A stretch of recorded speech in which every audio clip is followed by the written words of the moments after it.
Secure your tinfoil hats, buckle down tight, and hold on loosely as we soar over the rocky tops of the La Platas on a rocky mountain high, get sucked into the vortex of the Four Corners, and settle down snugly at mile marker 420 in colorful Colorado. It is Sunday, August 8th, Monday, August 9th for those of you across the pond and beyond. Welcome to We Are Paradox Media's Late Night in the Rockies. I'm so glad you guys could join us this evening. I'm your host, TessaTNT, and I hope you guys have had an awesome weekend so far, and I'm so grateful that you're here joining us tonight. If you're listening right now, you're listening on one or perhaps even two of our many outlets. Live, right now, you can find us at Spreaker.com, as well as KPNL Radio, which you can find at kpnl-db.com. We can also be found on Spotify, Apple Podcasts, Google Podcasts, iTunes, iHeartRadio, CastBox, Tumblr, YouTube, SoundCloud, TuneIn Radio, Deezer, Podcast Addict, as well as Podcast Chaser. So tonight I have a treat for all my guys and gals out there. Tonight we will be talking to and getting to know Mr. Travis Willier. And he's been acting since 2015 up to this current day, and Travis Willier has 2 sci-fi novels online on royalroad.com where he publishes under the name of Radiant Summer Moon. His books are named Levitation Me and Stilted Water's Edge. Travis is a production assistant on the APTN show called Secret History of the Wild West. Travis grew up in the northern Alberta, Canada area on a reservation where he learned a lot from his uncle Russell, who was a medicine man of the area, from ancient traditions to ancient stories and tales. Welcome, Travis, and thanks so much for coming on the show tonight. I'm super excited. Oh, thank you for having me. I'm happy to be here and answer any questions, maybe share a few of, like I said, some of the tales, and yeah, I'm just excited to be here. So, woohoo! Yeah. So yeah, just to begin it off, yeah. All that was a beautiful intro. Thank you for that. Yeah, we currently are working on more content for the Secret History of the Wild West. Right now, as of lately, we've been putting out content as little mini short Secret History fast facts. These are fast facts from many of our different tribes out here in northern Alberta, Canada. As I am part of a group, it's not only me, there's like 4 other individuals who are putting out this wonderful content as well. So, if you find our Facebook page, Secret History, it will be all within there. So thank you for that. And yeah, is there anything that you would like me to start off with in particular, Tessa? Oh, well, I was just curious, with doing the show that you're doing, have you guys run into any issues as far as with COVID and any stipulations or anything like that going on? Has it kind of slowed you guys down? Yes, a whole year, in fact. So we're kind of, now that things are a little bit, getting a little bit more lenient on the COVID stuff, we are starting to kind of get back into productions, and mandatory COVID tests, that is a big, hit on the budgets in terms of all that, and like just, taking safety precautions and whatnot, and taking those extra steps to, make sure everybody's safe and the actors and actresses are all safe, and, but like I said, a whole year, and so, so we're going to be really busy here coming up, but yeah, we're excited to get finally back and rolling with all that for the whole general public, and to see everyone again back and doing what they love to do. So that's the best part about all that, right? Is seeing everyone all happy again. So. Some sort of normalcy. Yes. It's been pretty difficult, for our group. We haven't really gone on any paranormal investigations in a long time, and we did a couple times after COVID hit, but it was just basically like a cemetery crawl or whatnot, just going and talking to different people there that we may have known, or finding graves of unknown people. That to me is intriguing. Like, how is this person not known? Somebody had to know this person. So there's so many questions with that, but I am just dying to get back out there and help people. And it seems like there's kind of been an increase in paranormal activity, alien and UFO activity, and I don't know if it's because of all the fear that's in the air or other turmoil or other things, or are we getting closer to the veil? There's so many different variables there. Right, right. And one might be more, there might be more than one correct reason to that. You know what I mean? Like, so with that being said, yeah, there's been a lot of recent, space activity and a lot of, yeah, like you said, UFO sightings in the areas. And yeah, I for one have been collecting a lot of, just little images and getting a lot of videos and, like I said, marking it down times and places where I've been noticing a lot of these, orbs in the air or just I should say UAPs, because they could be, military craft as well. I did my research, and there is an active air base which is about 60, maybe 70 kilometers away. So, there could be that. It could be some, I'm catching craft from there, or you know what I mean. So like, it's all up in the air. I'm still, doing my due diligence as a researcher myself. Like I said, we're all on the pursuit for the truth, and or just, we're all curious, and that's fine too, Indeed. But, Diecast in Racing in the chat room was saying aliens are next up on world stage. Remember Von Braun's words of fake alien invasion? Don't you believe it? They're not here to help us, no matter what these new agers try to claim, or anyone. They hate humanity. 35 years of research. That is one of the many conclusions that he has come to, he says. Yeah, Werner von Braun, the paperclip Nazi, right? Yeah, he also did say that there was, I'm pretty sure it was like 180 million habitable planets within known galaxies within our universe. So the chances of there being life, yes, definitely. I think it all depends really on the person. Like everybody has vibrational states. It all depends on the person and how they attract that, right? There are healers, and then there are ones that are interested in taking your gold, or you know what I mean, or right, taking your goods, and so it all depends on really who or how they contact or what their like I should say intention is. Intention is a big thing. So yeah. Yeah, I agree with that.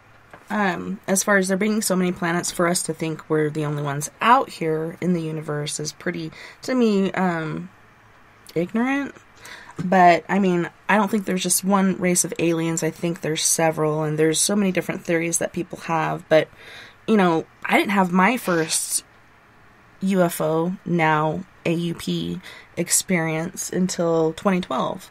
And, yeah, like you said, it was like orbs and stuff. Before that, it was all paranormal things from, one of my first memories on.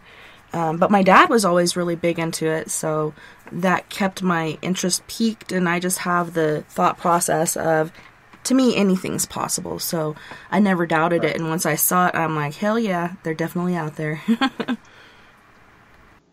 Yeah, no, it's sure a connecting feeling, right? You definitely get the different vibe from the experience, I should say. It's you can tell which is which, or if it's like it almost seems almost animated in a sense, but yeah, it's definitely a good feeling though. The last ones I've been having anyway, or I've been seeing, like in the sky and whatnot. I'd be like, oh, look at that, that's so neat. Like you could feel it it almost grabs your attention to that part of the sky. You know what I mean? Like in order to, and it just, it's almost that sense, like, with somebody, you have a feeling somebody's watching you from across the room or something, you know what I mean? And you look that way and somebody turns their head, right?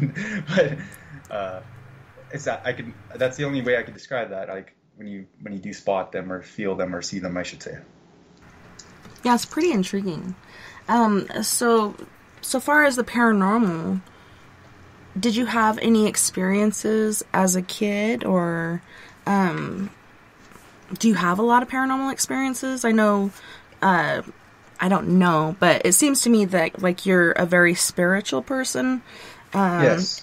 and that perhaps you have had many encounters. So I'm intrigued and interested to hear, like, when did it all first start for you? All right. It began at a very young age for me. I was invited to a lot of my uncle's ceremonies, and he'd be hosting sweat lodge ceremonies. So I'd be called what is known as a scapiaus, which is a doorkeeper. He'd call out, and I'd open the lodge door for the people who drink in between rounds, right? And I'd bring in fresh rocks for the sweat lodge, and smudges and sages and different preparations for the whole ceremony and process. So at a very young age, I was introduced to this the spirit world and the spirit realm, and yeah, that was kind of my introduction to it. As the years went on, I participated in many ceremonies, not only just sweat lodge ceremonies. I actually did do traditional fasting, a fast where I went 4 days and 4 nights without food or water, and that was really a powerful thing for me. And like it's a process for I should say the spiritual I should say a guy who's on the spiritual path.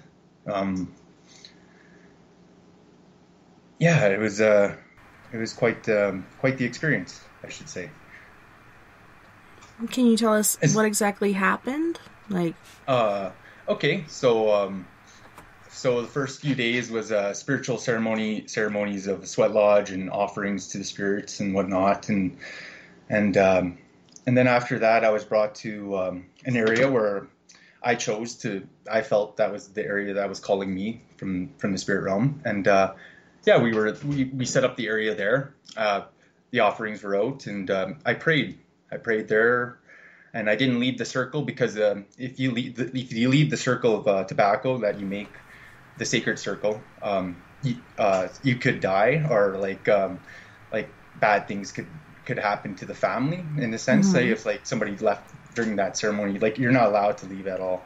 But so I was there, and I didn't have any feeling to leave. Some people, they get scared, like some things will come outside, like to visit, like from the other realms, right? And like my uncle's like, don't you leave the circle, like no matter what comes, you know what I mean? Like, and don't talk to them unless you tell them that you know you're coming from the light, right? Because that's another thing too, is like the intention of the bringing the light forward, and then being part of that, right? Because the last thing you want is to be on, you know, in that other darker realms, right? So yeah, and you don't want to go outside of the circle of protection.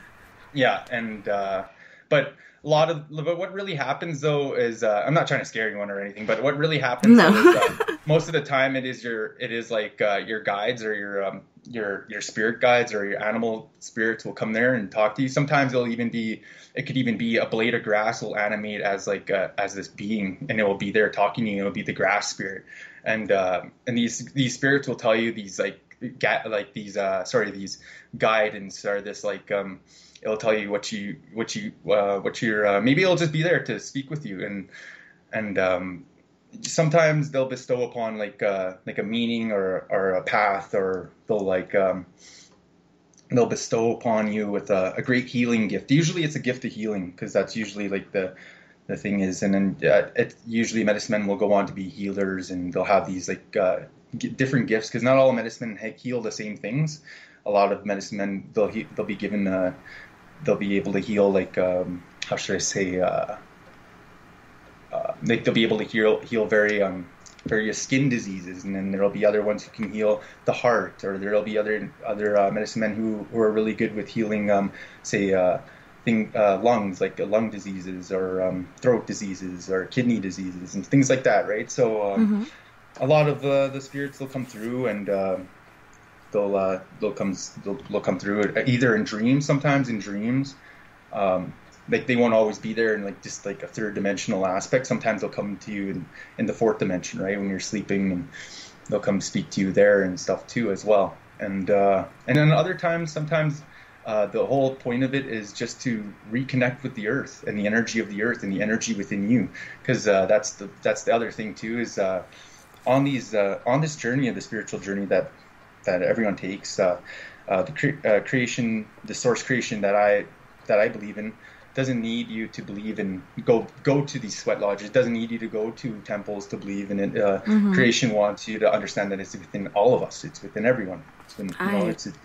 Yeah, I totally agree with that. I used to go to church, and yes, there was times when I really needed it, because it's like music and other things. It's medicine, and different people need different medicines. And so at times in my life, I have had to go to church to get through certain spells or whatnot. But I agree with what you're saying there. Like, now I feel like I don't have to go to church to be accepted or to, have my belief tested or my faith tested or whatnot. I can see my God or my church and my kids and the world around me, and there's so many different things and energies. Like, even trees and plants have auras, and I've seen it. It's just so amazing to me. Yes, and a good little meditation is if you have stones or rocks, crystals even. Elders would say this rocks, they could speak to you, but in the way it's interpreted is if you're holding the rock or the crystal in your meditation, usually the thoughts that come to you is that rock speaking to you through you. And so these are ways you can help interpret yourself, your inner self, through rocks, and each rock will tell you a different thing. It's kind of neat when you get into this practice of that. And so the language of speaking with rocks isn't lost. It's still there. It's just, we just misinterpret it in a sense. Yeah, but, I'm a rock hound. I love rocks. My kids even bring me rocks. They're like, "Here, Mom, look at these rocks we found for you." I'm like, "Aw, thanks." And back to so I was on the fast, and I got a lot of dreams, a lot of little different things I seen. I had a lot of instruments with me, including a wooden flute and a drum. And on the fourth day, I had this song that was in my head, and I just couldn't. I woke up, so I had to sing it with the morning sun. And when I was done the song, my uncle was there, and he's like, "You completed your fast, and and to keep that song." And I was able to bring it into the final ceremony after that, right?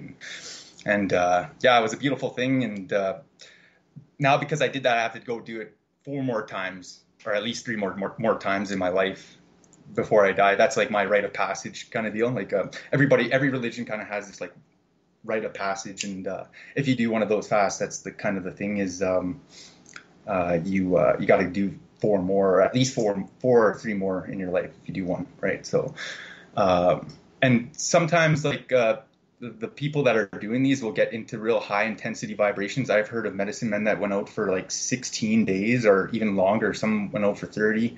Like it gets pretty intense. Like how and these people like it's almost like they're almost not even people anymore when they're on that level. Like they become like on the spirit realm, and they can do these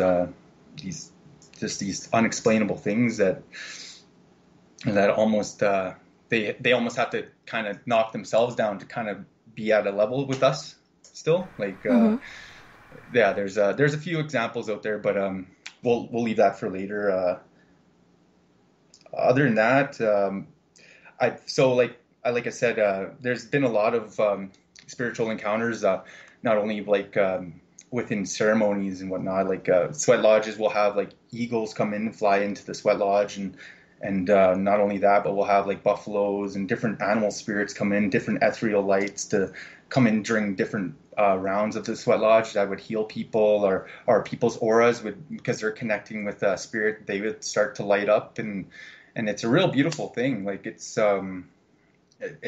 not forgotten. There is still this practice to this day, and what else was I going to say? Well, I think that's awesome, and like you were saying with the... Go ahead, you finish, and then I'll say what I was going to say. Sorry. Sometimes there's like you'll be given a name. I was given a name, from the spirit realm, and they know me as They know me as Sepeko Waskatawiwin, which means blue lightning. And so that's wow. another thing too. Yeah. So that was another thing I got from that, which is kind of nice. That is go super ahead, cool. What were you going to say there earlier? Sorry. Oh, no, I was just going to say, like you were talking earlier, things that come to you in dreams, like when I was a kid, my mom was killed by a drunk driver. That's how she came through to me, and it was just amazing, and I don't think it was just a dream. It's like you said, you're in the fourth dimension, and I think when you're sleeping and you're kind of at the state of rest and you can go to these places, whether astrally or whatnot, it's easier for things to come through and easier for you to notice them as well, or to get the message that is supposed to come to you. It's pretty interesting. Yes, I 100% agree with that. And yes, no, that's totally real.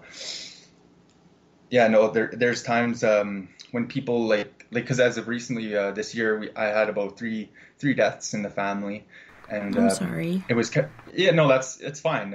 Like I know they're in the next level. There's no end to death, and that's the beautiful part. Is it's just another door into another realm, and it's and over there it's so much more different than here.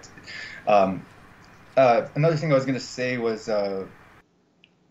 yeah, so like during those months I was having a lot of in dreams, like you're saying, but my family was coming through that have passed on, so I was kind of seeing them, and I was like, oh, they must be around because somebody might be leaving to the spirit realm. They're there to help them transfer over, right? And I'm like, oh, okay, I see that, like I get that, you know what I mean? And sometimes that, you know, like that you know, that just I guess that's just how it goes, right? Some people, they need that help to get across. There's other explanations in my in our culture that was taught to us. We were told that the star elder would come down and pick us up and bring us back to source creation out in the vast universe, right? And it was all like it was all this connection within light, you know. It was like because that was what would be what would remain forever in the universe was light. So that's why the creation used that to make all of our souls, you know what I mean? And it's a beautiful thing. Like it's sorry, Tessa. I kind of went on a little bit of a rant there, but no worries. We got 3 hours, baby. Oh, right on. Okay. Yeah, talk about whatever you want, and don't feel rushed or don't feel pressured or nervous. Enjoy yourself. This is an adult show. Yeah. If you need to cuss, drink, smoke, whatever, feel free to. We're all good with it. Yeah. But yeah, I totally agree. And orbs. Okay, there's people out there that are like, those are just dust particles, blah, blah, blah. And yes, I've seen pictures where dust particles kind of look like orbs. But when you get an actual orb on a picture, you can see their face, sometimes even like an upper portion of the body, like a head and shoulders sort of shot or whatever.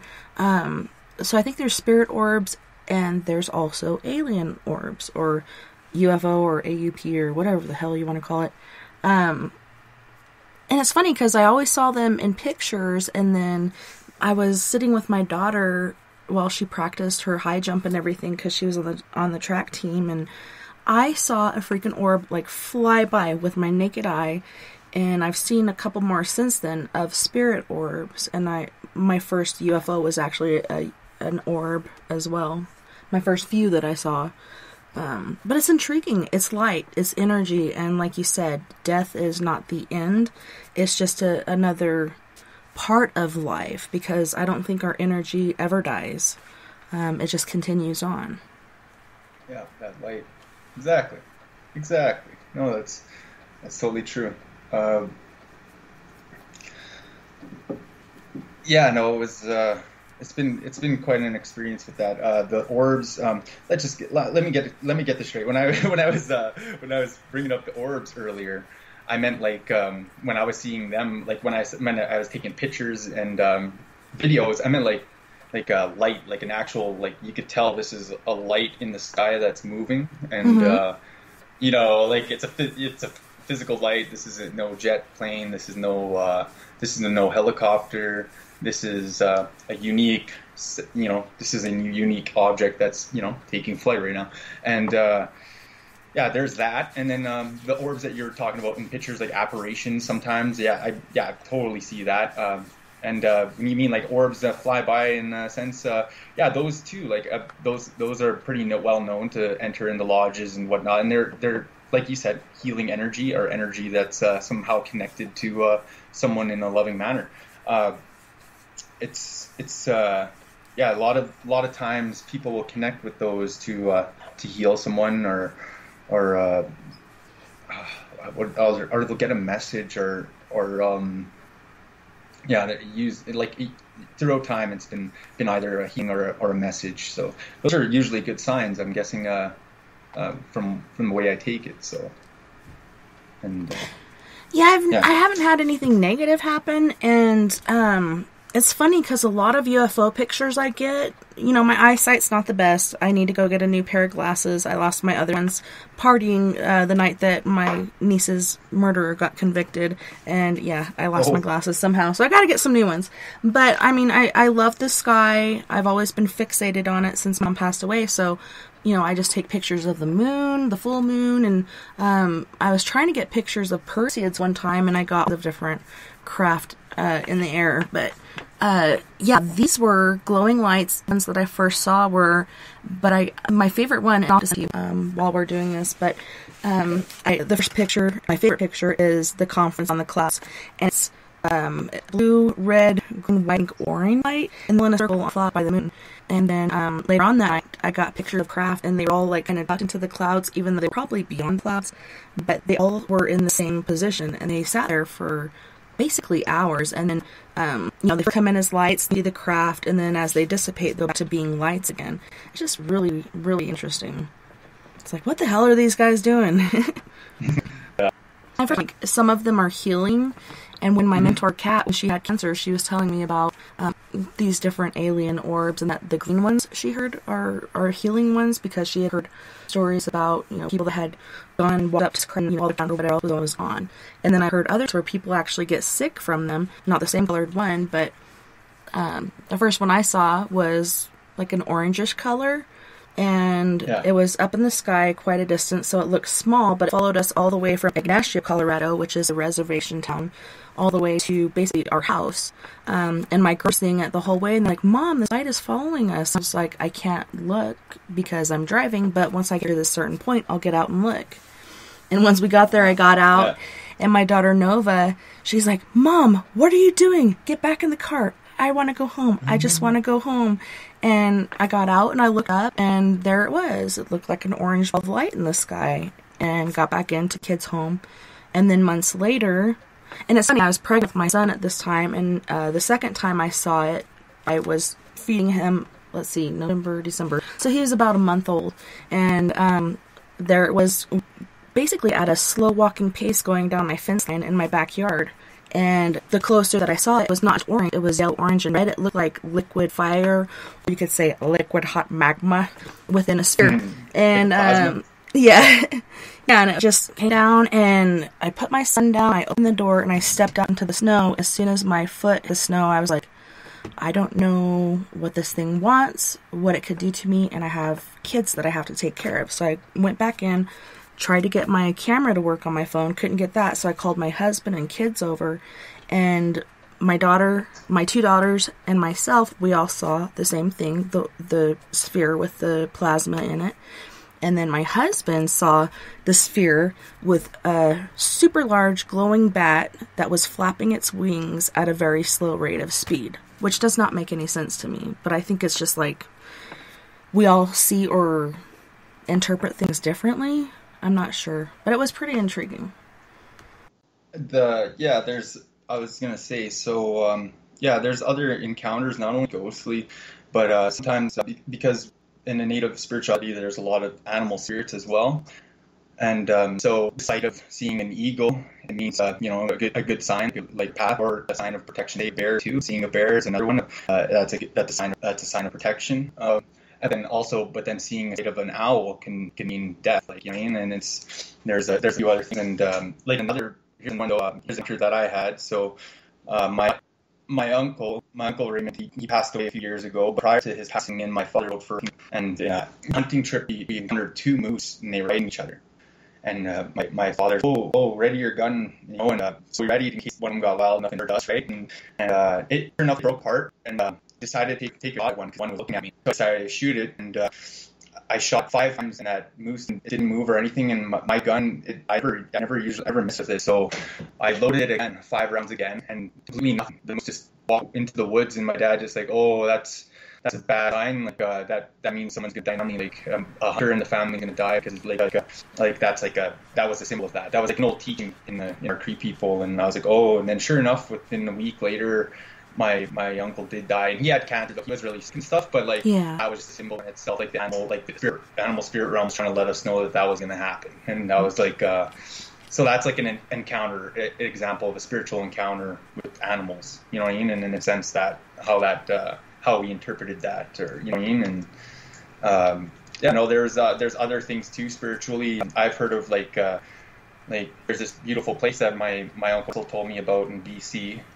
There's a mountain out there, an old spiritual mountain where eagles would go, and they'd literally knock off their beak and regrow a beak there. They'd spend 40 like how long it took them to grow that beak back, and they would just sit on that mountain fasting. And this is also said where natives kind of learned this fasting ritual, because a native spiritual man, a medicine man, many years ago sat on that rock and watched that eagle do that. And then when the eagle got up and flew away, the medicine man got the sign, and he was able to jump off and fly with an eagle like to the ground. That is awesome. Yeah. There, and this mountain's still out there, and my uncle said there's still people that do that too, and that's another thing that's pretty intense. But that's where people are reaching this higher level of spirituality that connects them with this eagle spirit, or you know what I mean, this energy that helps them become this next level of an existence that is truly true being in a sense, you know. And so I never knew that about eagles. They regrow a beak. After they hit a certain year of their age in their life, their beaks become really battered or worn out. So then they'll find a mountain, a very tall mountain, and they'll smash their beak against that rock until it falls off. And then they'll sit there and regrow that beak until however long it takes without eating or drinking any water. That's amazing. Yeah. So we learned that from nature. We learned most came from learning from the animals, right? And it was said that man followed a bear to learn how to eat off the land, and there's a few things learned how to hunt from the wolf, and there's a lot of a lot of tales there about within nature itself, and then other worldly encounters as well, like and other spiritual tales in the sense of evil forces and and whatnot. But it's quite amazing in the sense of and like you said, there's a lot of tales, but there's also a lot of tales. Like when animals start going through different things, or they start doing things that really go against their nature, something's really going on. And this year alone, the black bear has been known to kill and eat several people. And here in Durango, it was actually a mama cub and mama bear. They neutralized all of them, which makes me very sad, but they found inside the mama bear and one of the baby cubs the remains of this woman that had been attacked by the bears. But the other cub, for some reason, did partake, but they still, neutralized it. But it just tells me, like, things are really bad right now. The drought and lack of food, the elk are getting these wasting diseases, and different crazy things are happening. And it really is affecting not just us, but the animals. And that's when I really take notice, and I can see it in nature, and I'm like, something's really going on right now, and it's not good. Bears don't generally eat people, but now they are. Now they are definitely. There's quite a bit of mixed feelings about others, and a lot of times things get interpreted. It's really easy to hear, and then bad things happen from that, right? And then some people, they just don't, it's they know they're working with less and less land, for that bears to live in Roman, and more poaching on land and species, right? It's getting harder for them to deal with too, especially in the north here, we see a lot of natural area and land being brush cutted and stuff. A lot of industry anyway, and a lot of just expanding. It's just going to happen, right? The human race it grows, right? And So it is a conflicting of tools there, and and it's hard to find which is which line is to like, it's very hard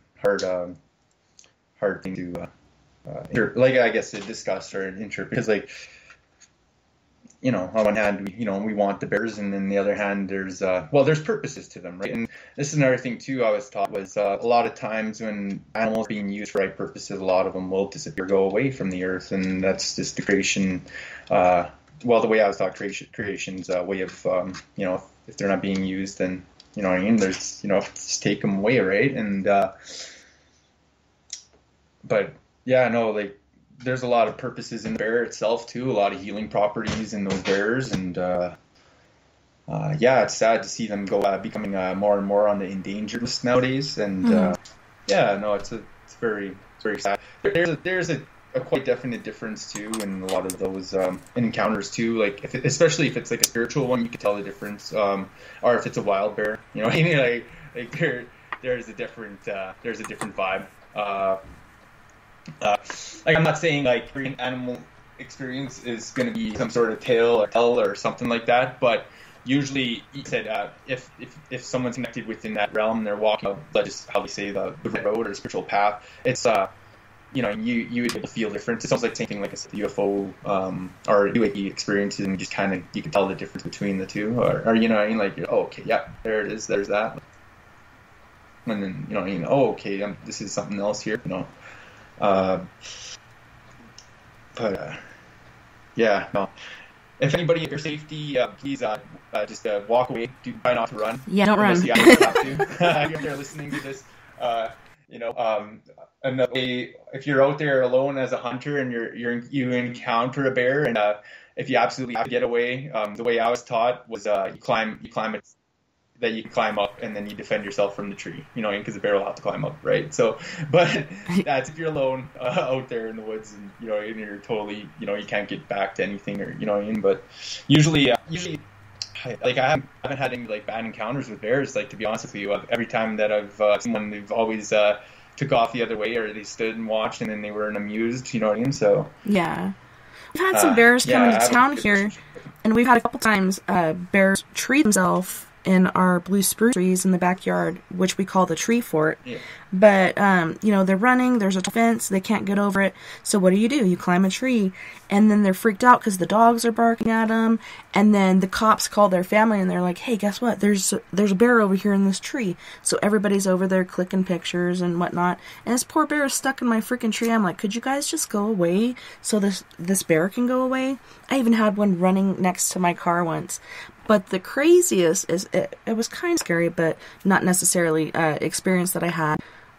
I don't hunt, but sometimes I go with people that do. And we went grouse hunting one time, and we walked by this really big pine tree, and there's a little baby cub in it. Another rule: you see a baby cub, don't go up to it and try to play with it or whatever, because mama will fuck you up. So we just kept walking and went hunting for grouse, and then back we're looking around, we didn't see the bears anywhere. These bears had tried to break into the truck because we did have food in there, and there was a total mess, like in the back of the truck and everything. But yeah, luckily we didn't see the mom, and we kept walking. But yeah, baby cubs, if you see them, just make your distance, because mom is there somewhere. But yeah, that was scary, because I was like, where's mom? Where's the mom at? Are we gonna die right now? I don't even have a gun or a bow and arrow. Like, come on, dude. Yeah. And in that case, it's best just to, like you were saying, get out of the area, or leave the area immediately. Yeah, exit stage left, stage right even. Yeah. So, go ahead. Yeah, go ahead. Yeah, no, you go ahead. Okay. I was going to say, if you had any questions for me, I'm always open. Just ask away. Well, have you seen the little cartoon movie Brother Bear? If not, sorry, no, I haven't. It's really cool, and it's got some native lore sort of things going on with that. But, yeah, it was a really awesome movie, and I'm glad I saw it. And if you're adults and you're like, hey, I don't watch cartoons because I'm an adult, you should watch cartoons. It's good for you. And this is a really good show. Brother Bear. I recommend it. It's got a really nice spiritual aspect to it and a very good message. But no, as far as like sweat lodges and things like that go, here a lot of the tribes, when they are going through a certain process, like you were talking about, making the circle of tobacco and doing the fast for 4 days. Yeah. Not partaking of food or water. Do you guys use anything else? Because here, when our natives go on spirit quests, they use peyote. Do you guys have any sort of thing like that you use when you do these certain things, or you just do the fasting? It's actually no. There's really no there's really no other substance there other than like say if you're gonna light like a sage or a smudge to pray, like that would be there. Music, I guess that would be another thing that's used during the. Sometimes people will bring a drum or rattle or flute or they'll just sing in a trance, or you know what I mean. So what else? I'm just trying to think.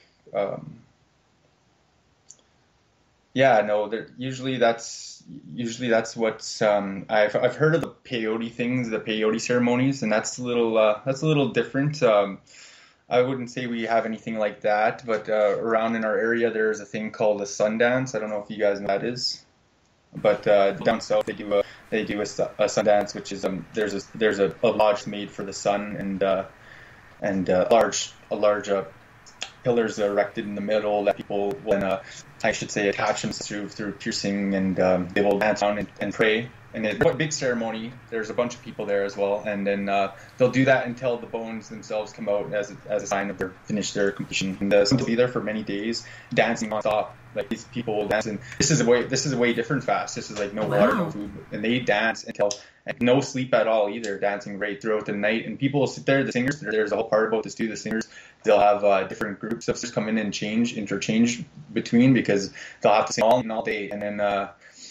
Yeah, it's pretty wild. And there's things that happen of just people getting their like sometimes some people like they'll have or the line they're like this is all like this beautiful thing like to people, and that's another thing too. A lot of the messages are about raising vibration and just finding true oneness within that self spirituality.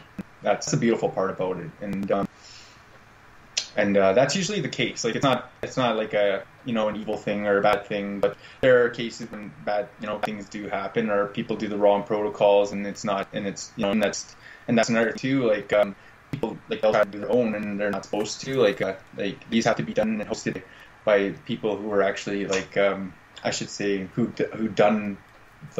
went through trials and went through all the.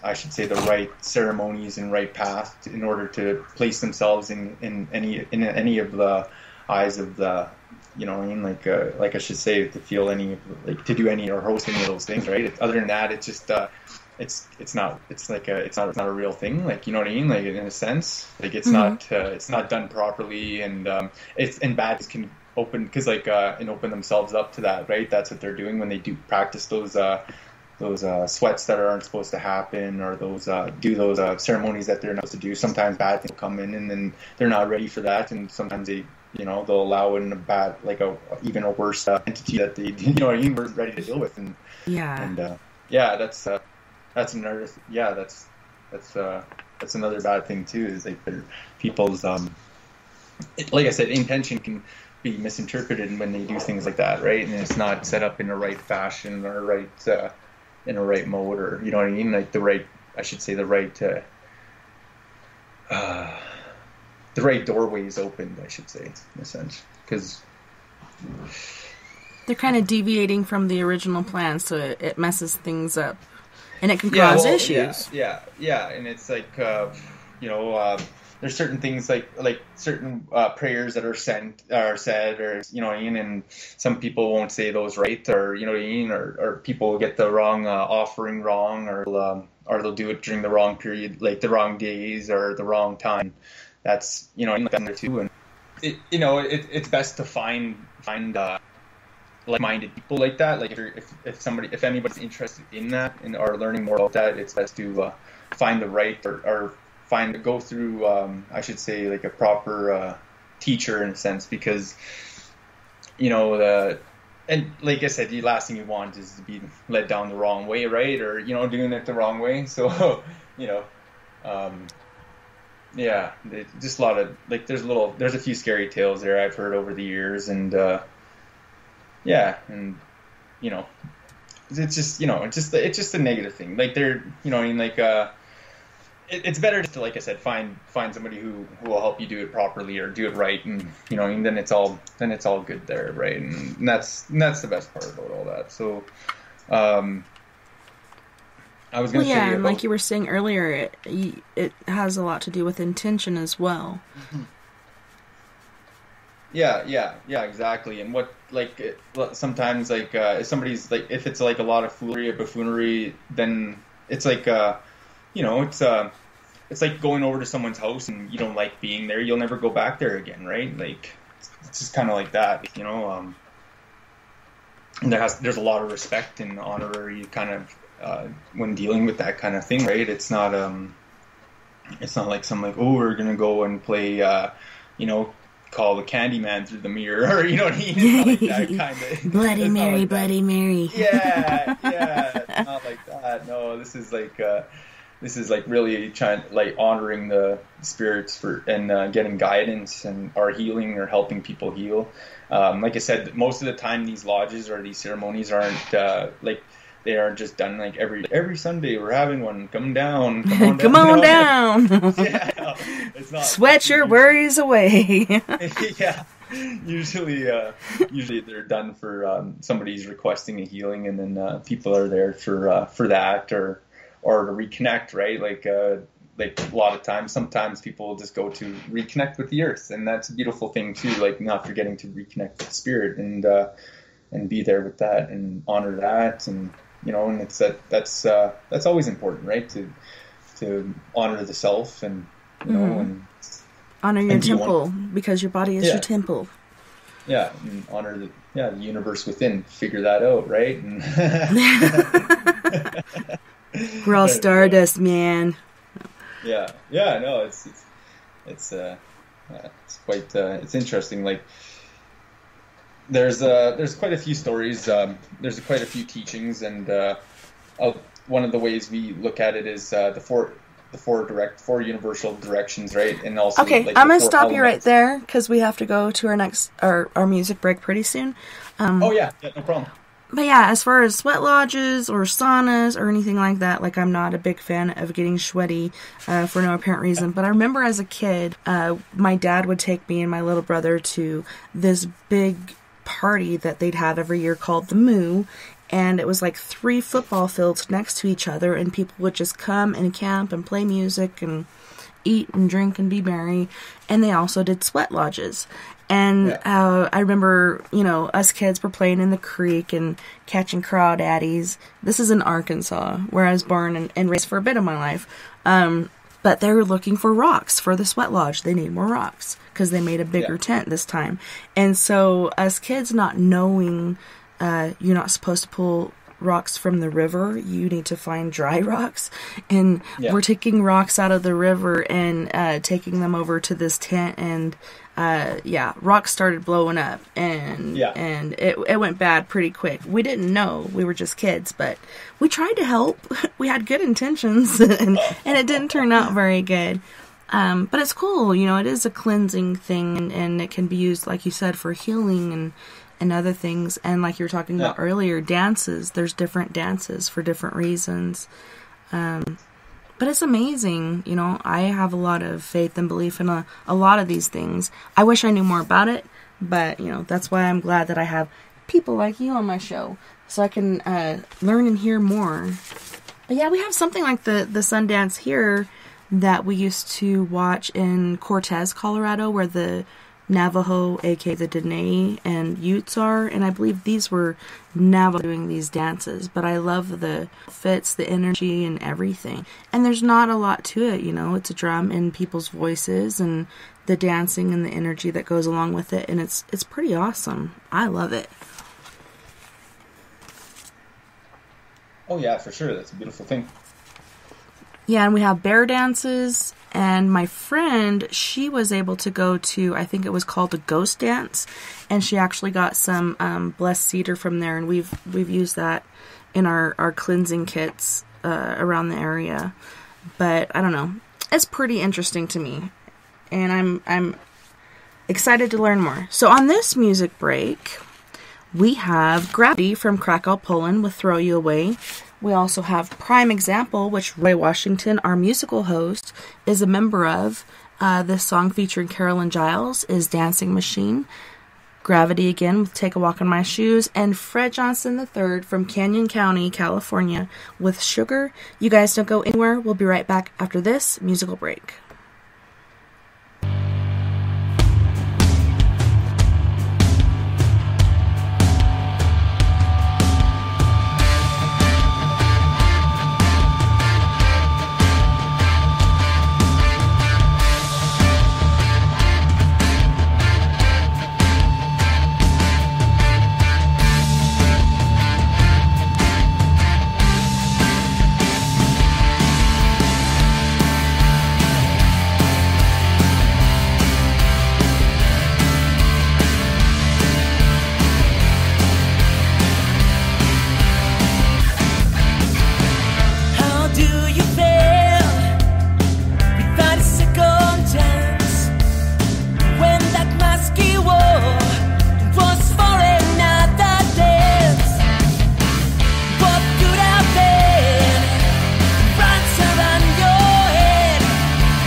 Time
like just then. I really wanna know if I can see you again.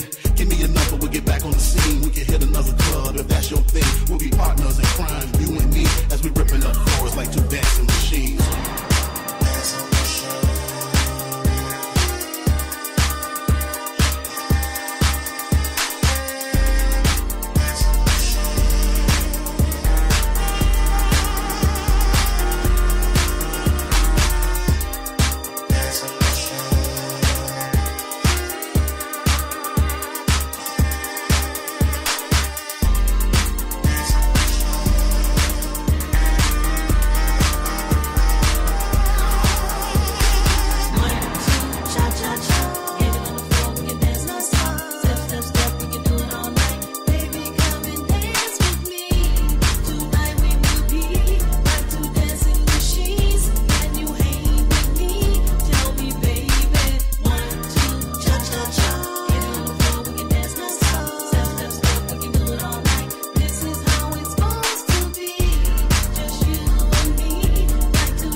Down the street, thinking all the things you said you need. Why don't you tell me, baby, how do you feel?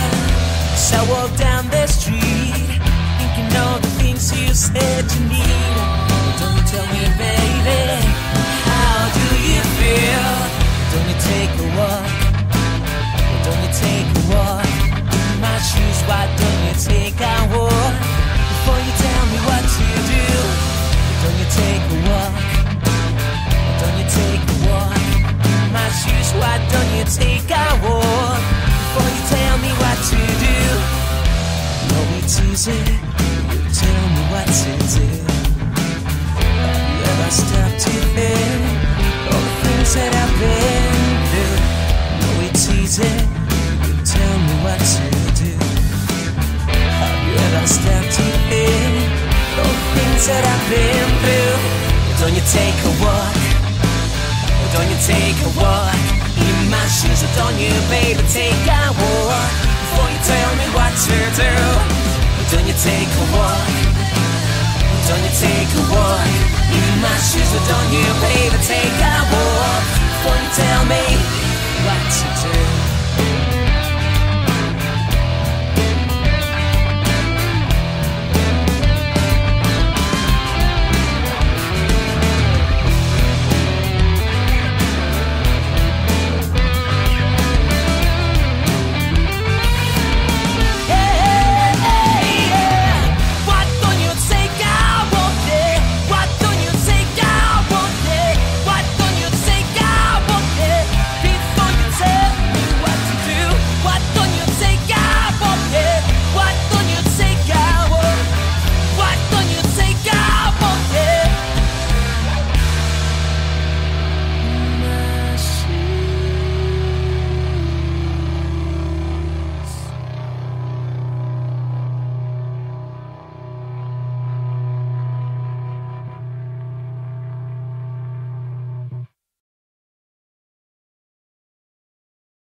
Waiting here on this cold, lonely night without you. Your tension's overbearing. Wondering, are you coming back home again? To inspire fondness with love.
our love go wrong, my sugar?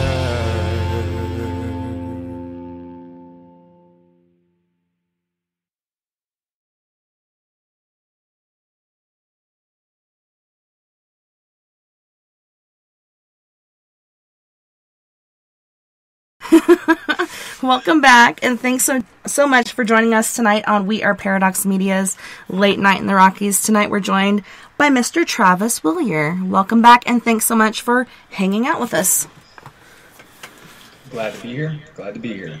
I was just trying to recollect on where I was last leaving off there. I was kind of on a little bit of a tangent there. Yeah, the four directions. So yeah, the way it was taught to me was that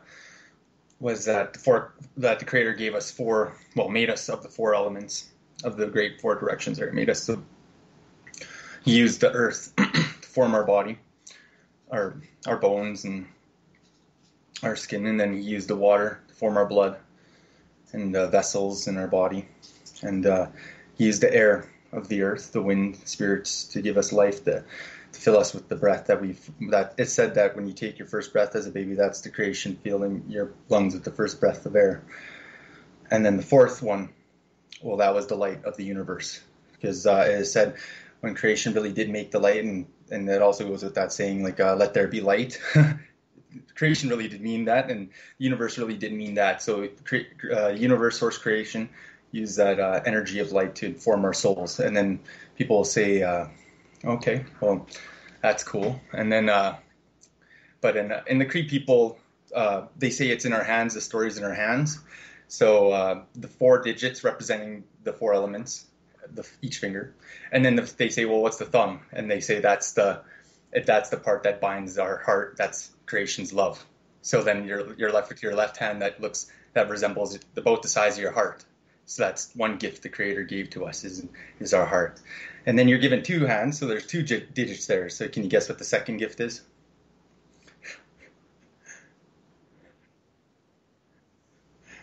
Correct.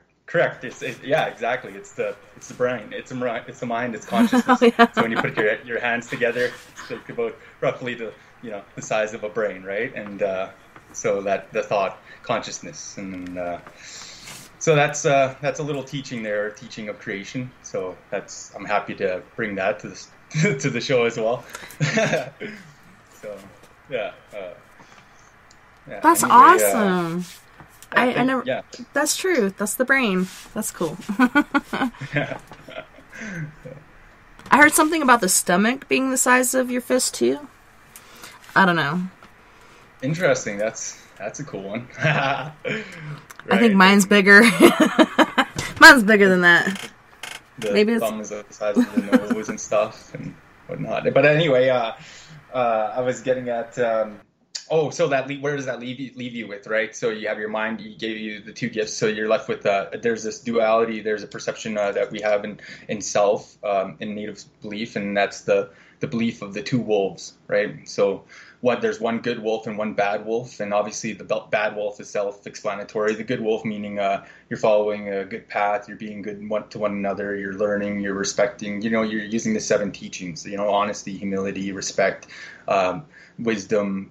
All the good bravery. All the good stuff, right? And you're fulfilling your life through example of, like I said, creation doesn't need you to go to these temples or go to these ceremonies. Creation needs you just to believe it in yourself, right? So you're walking that path, and that's a whole part of that in that sense. So you feed whatever wolf you feed is the wolf that wins in the sense. And then if you're a person that doesn't do so what about, does everybody have to do these fasts? Does everybody have to do? No. These are just purely for the people who are getting the feeling to it, or the signs or the things, like it's gravitating them to it. That's who. Most of the main belief is the circle of life, and that could be represented in the reason. Like I said, it's just a life. The circle, like the 4 direction. There's a medicine wheel, and that could be also the circle of life, and going to youth, the beginning stage to. Child to youth to adult and then elder, right? And just making that circle of the life, and you live your life, and you have a family, and proceed on with your life. That's just the regular belief for everyone, right? But for the people who are spiritual, and there is men and women out there. Like I've heard a lot of that too. So it's not just the men out there doing medicine things. There's also medicine women out there as well too. So there's also traditions for that, and there's different teachings for those too. And I'm not, like I said, I'm not familiar with any of that stuff, but there are people who are out there that are like get more informed about that area of the traditional ways. But yeah. And I found that interesting because I'm not seeing anything in the chat. Everybody was talking and they got really quiet. But no, I was intrigued by that because, there's so much different beliefs and stipulations against women, but some tribes, like the Dene, women actually run it instead of the men. So it's more of a monarchy than a patriarchy or whatnot. But I was intrigued to see that there was, I believe it was on of all things, Ghost Adventures, and it was a Dene woman that went out there to bless them, and I think she actually gave them some peyote, and it was supposedly to protect them from whatever may be out there, but they found some pretty interesting stuff, not all that I expected it to be, but when I saw her doing all these different rituals and everything with them, I was like, wow, that's cool, because you think medicine man, not really woman, but yeah, it was cool. It's right there in the teachings as well. Like even in the sacred pipe itself, the parts of them have different representations. The stem obviously being the man and the bowl being the woman, right? And they connect together, and they can join to make the one like unity of life, like the male and female, the world we know. Like it's a very beautiful thing, and they have their respects, and it's a total like I said, there's even in the language, men will talk in a different like a bigger aspect and then the female will talk in this certain aspect, but they'll mean the same thing. Like some of the words will sound different. Well, they'll mean the same thing, but they'll sound different. It's just to honor. It's not a demeaning thing. It's just like to honor the masculine and the feminine spirit, in a sense. Like there's teachings for that, and it's cool. But most of the time in Cree culture, they'll just say the same thing, and it will mean usually the person will know who they're talking to about it. Like there's really no differentiation. Sorry. Sorry, I can't. Sorry, I'm getting tongue-tied, but yeah. I feel you. I do that too. I'm like, man, why can't I say this word right? But yeah, you got it. Yeah, I was picking up what you were putting down. Yeah, I'll feel like I feel like I got across what I was trying to say. But yeah, so it's there. There's a lot of respects to it, and it's not just a one-sided thing at all. There's totally it's a lot of decision making. A lot of the whole process is done too, like with the female's intention as well being there and whatnot. So a lot of medicine men will say a lot of the medicine women are more powerful just because they bring the people into the third dimension here. Well, this dimension. So because they have that gift of life and that connection to source creation. Like I said, a lot of medicine men would say that medicine women are more powerful. So let that drink that one up in there, folks. Yeah, no, just kidding. Let that sink in for a second. Yeah, no, it's really a beautiful thing, and it's a balance of life, right? So on break for a little bit, we actually got on the topic of Bigfoot. Which, yeah, pretty sure he's out there, and he's like my distant cousin, I'm cool with them. I would love to see one. There's so many different things, like pictures. People are like, why are they always blurry? Maybe they move really fast. Maybe could it be a ghost of a Bigfoot? Because look at pictures of human ghosts. They're all blurry and out of sorts, but there's different lore and such, you were saying, in the Cree tribe as far as Bigfoot. Yes, there was teachings of Bigfoots coming down to bring a lot of healing. They had a lot of healing traditional ways with roots. They had a lot of ways to heal with roots, And they also had a lot of songs. They did a lot of drumming and singing with the drum beats and like big giant powwow drums. So there's a lot of that out there. And sometimes people said they'd see them during their spiritual fast. They'd come down in like a form of energy, like an orb, and then all of a sudden they'd emit and they'd be standing there with a Bigfoot in front of them. Then they'd say that was also a test too, and see if the person would run away or get freaked out, like, you know, how they would be able to handle such a spiritual encounter, right? And then sometimes, like I said, but most of the time they're there for to emit some sort of teaching or some sort of energy of healing. Like I said, they're healers, and like I said, information of roots and different plants and connection with plant spirits. That's another thing. Prayers too. They help with prayers, bringing people's prayers up and stuff too. That's another thing. So yeah, that's another interesting one. I'm a big believer in this, like them in reality too, like them being like in the woods out there. People hear them yelling out in Morley, Alberta, Canada, out there and towards the mountains. They hear them yelling and screaming at night. Sometimes like they'll just be raw, just doing their thing and rawing out there, and that's what the elders told me out there anyway. And they said sometimes they'll like the ones that do come in the energy form, are they'll see them go up and they'll reconnect with like the northern lights and stuff, and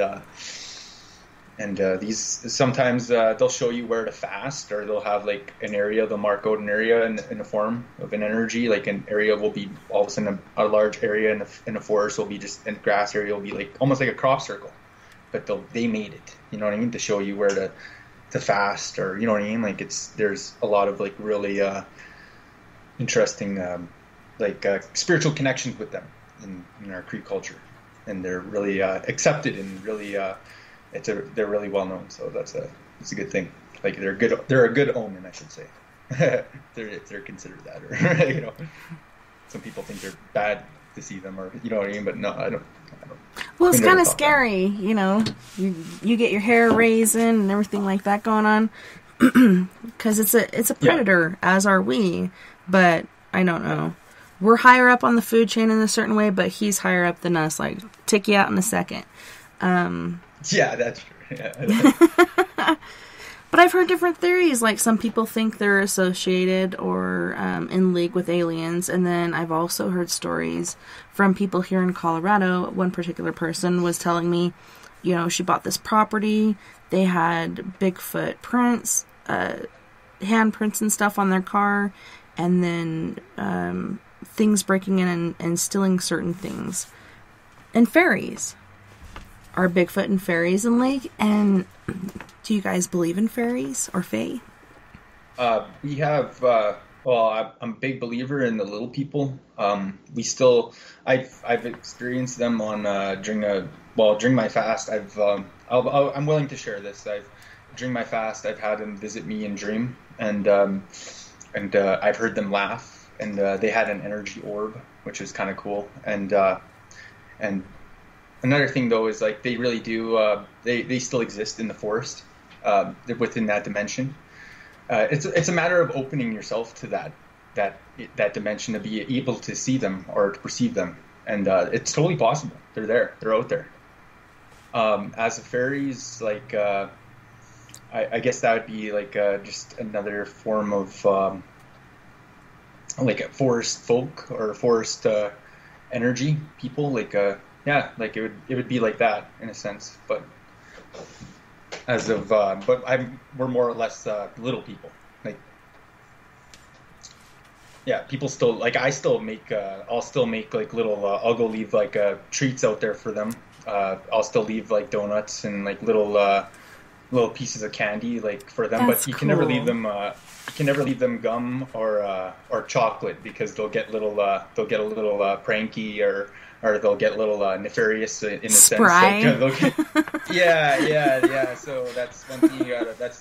Don't crack out the little people.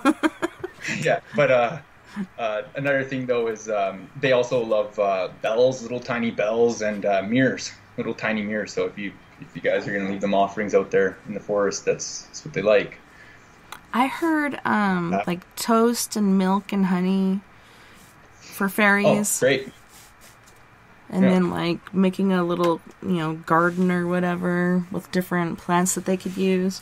But I don't know, to me, fairies and little people, I guess they could be the same thing. I saw little people once in Arkansas on Wildcat Mountain Road, I think it was.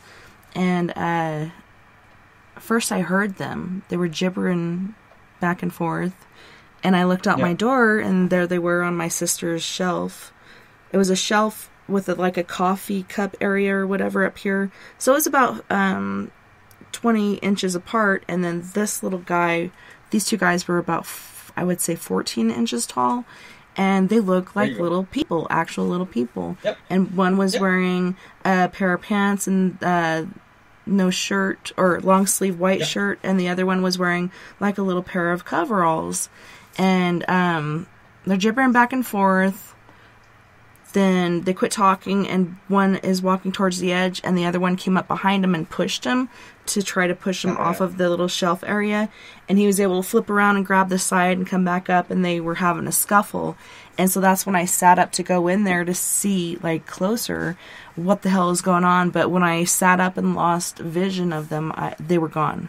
I think they heard me get up or something, but I don't know. I think we call them the little people and also the takers. They take your socks, lighters, cigarettes, whatever else. If you ask nicely for them to bring them back, then generally they do, if they're cool. But that's totally 100% accurate right there. I was also going to add they're little beings of, like, they're beings of high intense, I guess I would say good intent, light intent, almost enlightenment intention, almost joy. So it's almost like you have to go out there with a high light vibration in order to see that. It's all out there. It's just it's in a dimension that we just have to be able to allow ourselves to perceive. You know what I mean? And that's the key, is allowing ourselves to perceive. And that's the beautiful part about that. So. Is there anything else you were to say? Is there anything prior that anybody was asking, or is it is the chatter still quiet? Hold on. They're still talking back and forth in the chat room, but okay. There's really no questions. But if you guys have any questions, leave them in the chat room or feel free to call in. So as far as aliens, like here in the Four Corners area, they have Kachina dolls, which to me are like space beings or whatever. They're totally wearing spacesuits or whatnot, or star children. What sort of theories do you guys, or do you have about that? Oh, there's many beings. So I can get why some people would say the whole Bigfoot theory was as an alien.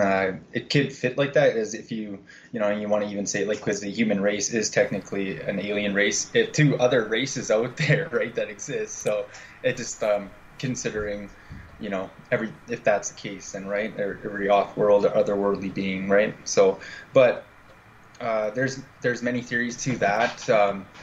There has been cases of of grays, or I should say extraterrestrials, coming down and teaching some of the healing ways, in a sense.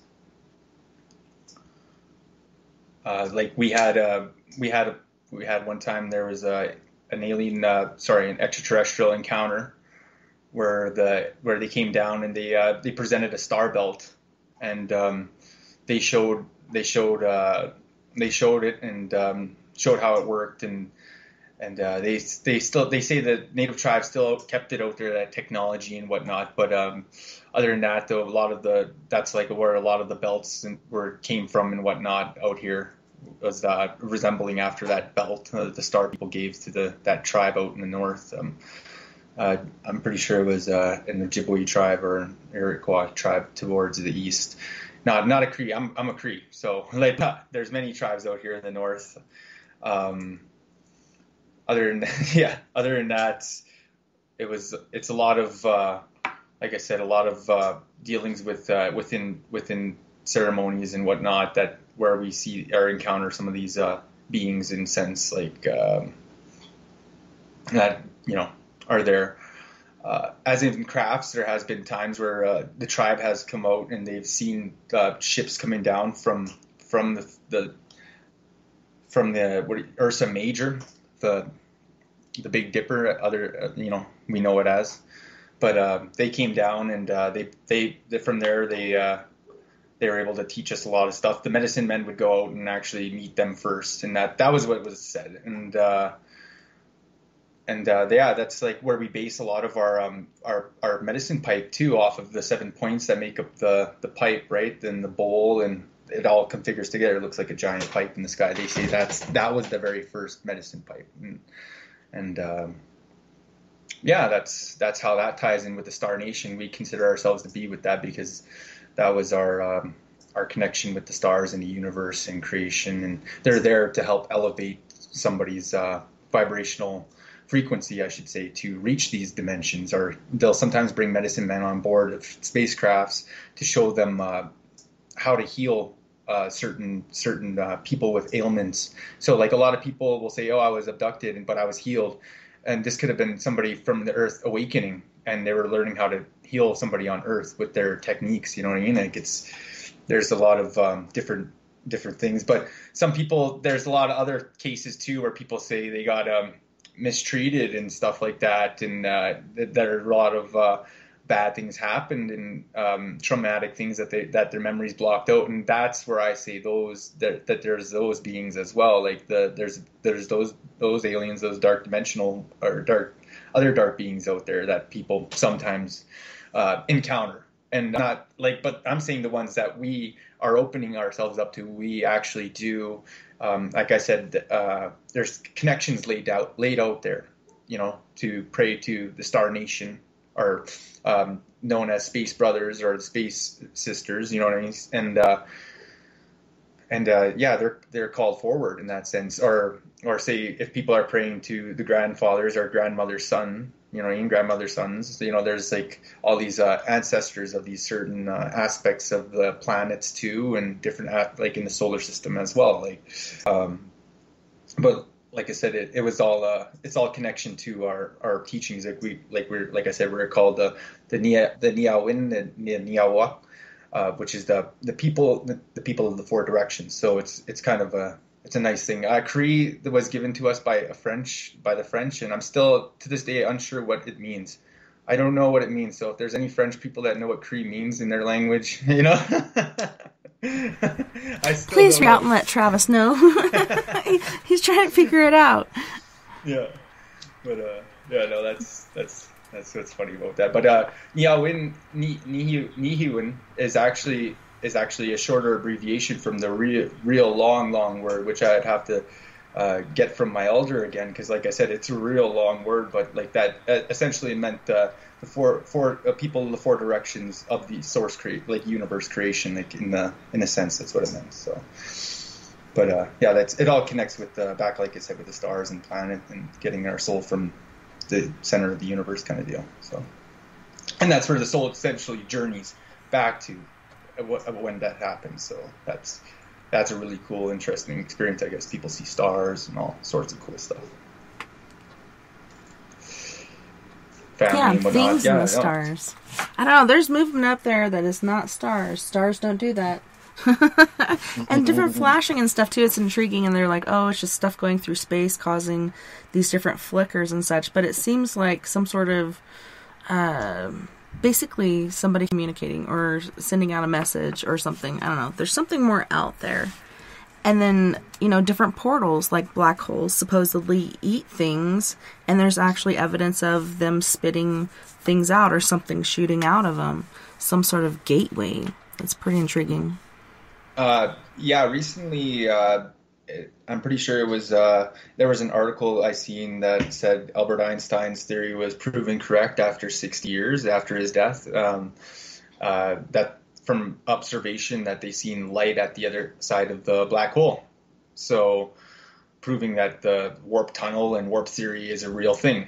So just a matter of like, how do we match that vibration to, you know, to travel through these, I should say warp tunnels or or black holes to the other side, right? So that's the cool part about that. But essentially, black hole is a Russian word for frozen star. So they say when the light enters, it gets trapped there on the surface, but then on the other side, it could have exited out. So, you know, whether or not it's like the interstellar travel, I don't know if anybody watched that movie Interstellar, but if it's like that, then, you know, that'd be pretty interesting.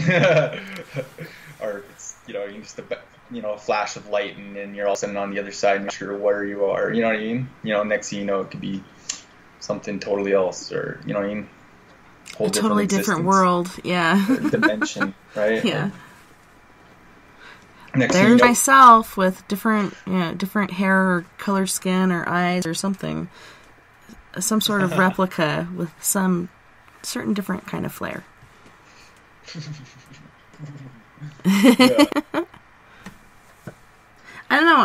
I think that's been happening, like with the whole Mandela effect and people being a certain person one day and then all of a sudden, I don't know, it feels like they've been replaced with some sort of replica or whatever. It's like, okay, other realmly Vern or whoever you're talking to. Yeah, that's a wild one. Yeah, no, like, and I could totally get that too. And it's just like the whole thought of like the universe is in constant movement. Not only the whole like solar system is constantly moving in the universe, and just that thought. So like, you know what I mean? Like it appears like everything's in the same spot every day, but reality and space and time, we're completely in a different zone all the time, every movement. So like every day is technically a new day, and every moment is a new moment for everything, you know? So it's like, it's a matter of just opening up the vibration to a higher positive vibration and flowing with that, right? And it's real easy to, you know what I mean, like to keep track with that too. So yeah, like sense just opening one's mind to a beautiful vibration or thought or new pattern, especially on today. Today's a nice day. It's the Lion's Gate day, so that's all there too, right? So luckiest day for all the horoscopes and the signs, so that's great, right? And so today is a good day to start with that, right? And just having, you know, nice thoughts and just change it out there, right? And yeah, the Mandela effect, that's an interesting one. As long as it's all right, right? Like I don't mind it. It's but it's been happening, and it's, you know, I've seen a few of them myself, and a little kind of and I know that it's isn't totally, that weird? You're like, yeah, yeah, no, I've that seen ain't right. But yeah, no, there's meaning to all of it, right? And there's if anything, like that's the one thing is there's meaning to a lot of the stuff, and eventually we'll figure that out. And maybe it is this whole discovery of the way we're able to we're getting more out there, and you know, in the fabric and in the lines of what holds us, you know, in this reality, you know. And that's you know, whether or not we pour into another one or our two realities collide, what if that happens, right? That's a whole nother, you know, because they do talk about space nurseries birthing galaxies constantly, and then like pushing out other galaxies, and thus it's like a, you know, it just keeps expanding, right? So like, you know, I can only see if the universe is to bounce into another universe, you know, or a crossover, I can totally get it, you know, like I can understand that. Well, yeah, and then people messing with the God particle and trying to cause, you know, the collision that created our whole existence. It's like, even though this is on a mini scale and you have it in metallic tubes, like it's going to absorb whatever the fuck you're doing there, I think it's causing lapses in timelines, or like you said, universes to collide, or, you know, people to be swapped. I've seen it. I don't know. Yeah. Like I said, it even comes down to my husband. I'm like, yeah, you used to think one way, but now you're saying something completely different. Like the whole Star Wars thing. Luke, I am your father. And now they're saying that's not what it was. It's always been that. And he used to say it, now he says something different. And then there's a couple other things that he says, and I'm just like, okay, other realmly Vern. Yeah, no, see, yeah, I totally get that. Like 2 universes away, they're messing with the God particle over there, and then it created the coronavirus here. You know what I mean? Like, or 2 dimensions away. You know what I mean? 2 realities away. They did that, and it rippled out here. But, you know, like it's a wild thought. You're right. It's one way one day, and then next, you know, yeah, that really bothered me too with the loop. I don't know why it bothered me so much, but it got me too. But yeah, no, that's wild. There's just a few other things there that I thought were normal, and then they ended up being totally you know, the other way. So, you know, I'm just going with it. I'll let it be. You know, it's the way the universe is at this time. So you said you had like witnessed a couple. Could you clue us in on that, or would you rather not talk about it? I mean, I don't know. For the Mandela effect? Yeah. Yeah. No, the what was it? Just a few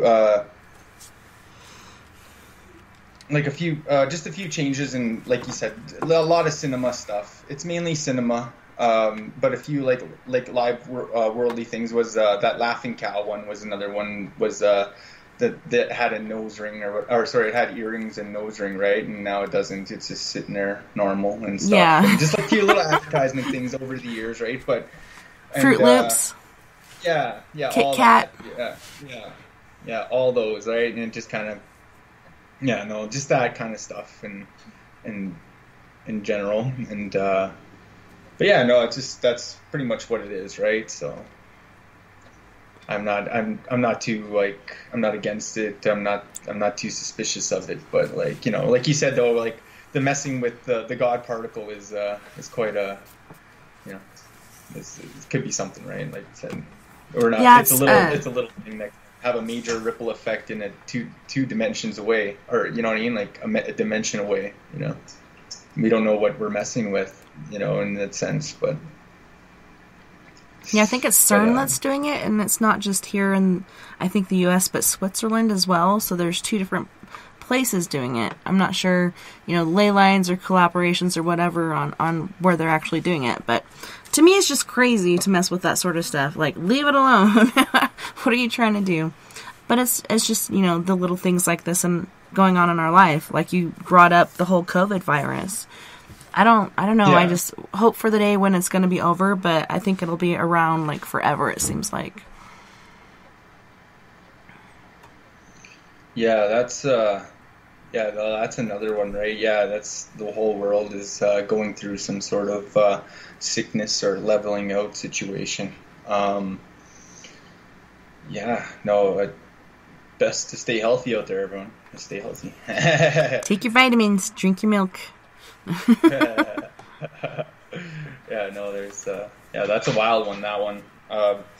They're saying 95% chance it could have escaped from a lab or whatever, and that's totally like right straight out of a Resident Evil movie, but you know what I mean, like or Outbreak. Remember that movie? Yeah. And like I get it, you know, they try to work on these viruses to try to, like, you know, in case Pandora's box does open and then it does freaking, you know, travel across the world. Well, it did, you know, that's what happened, right?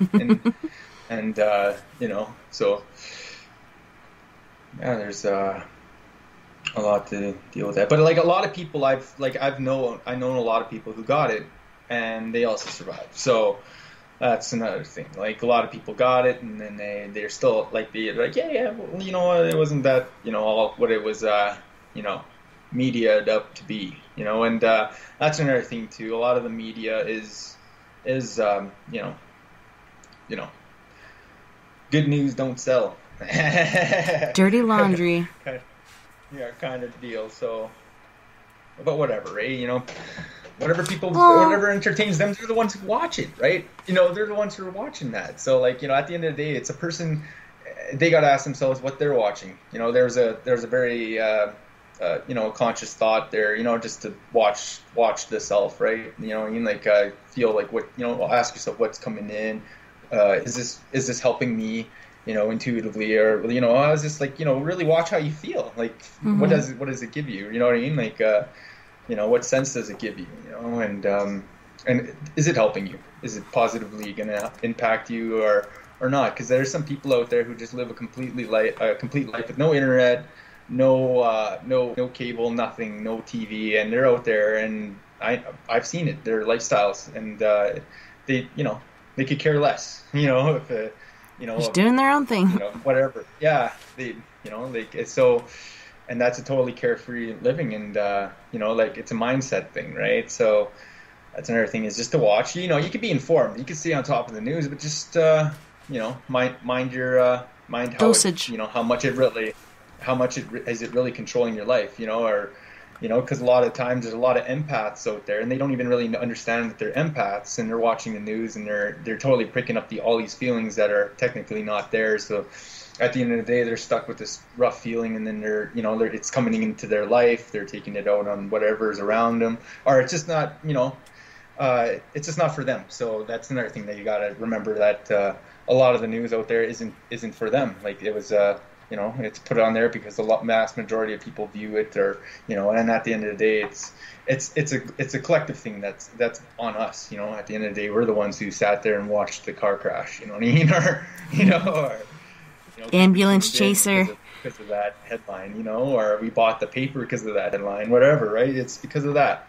So we're kind of at fault there for that too. But so.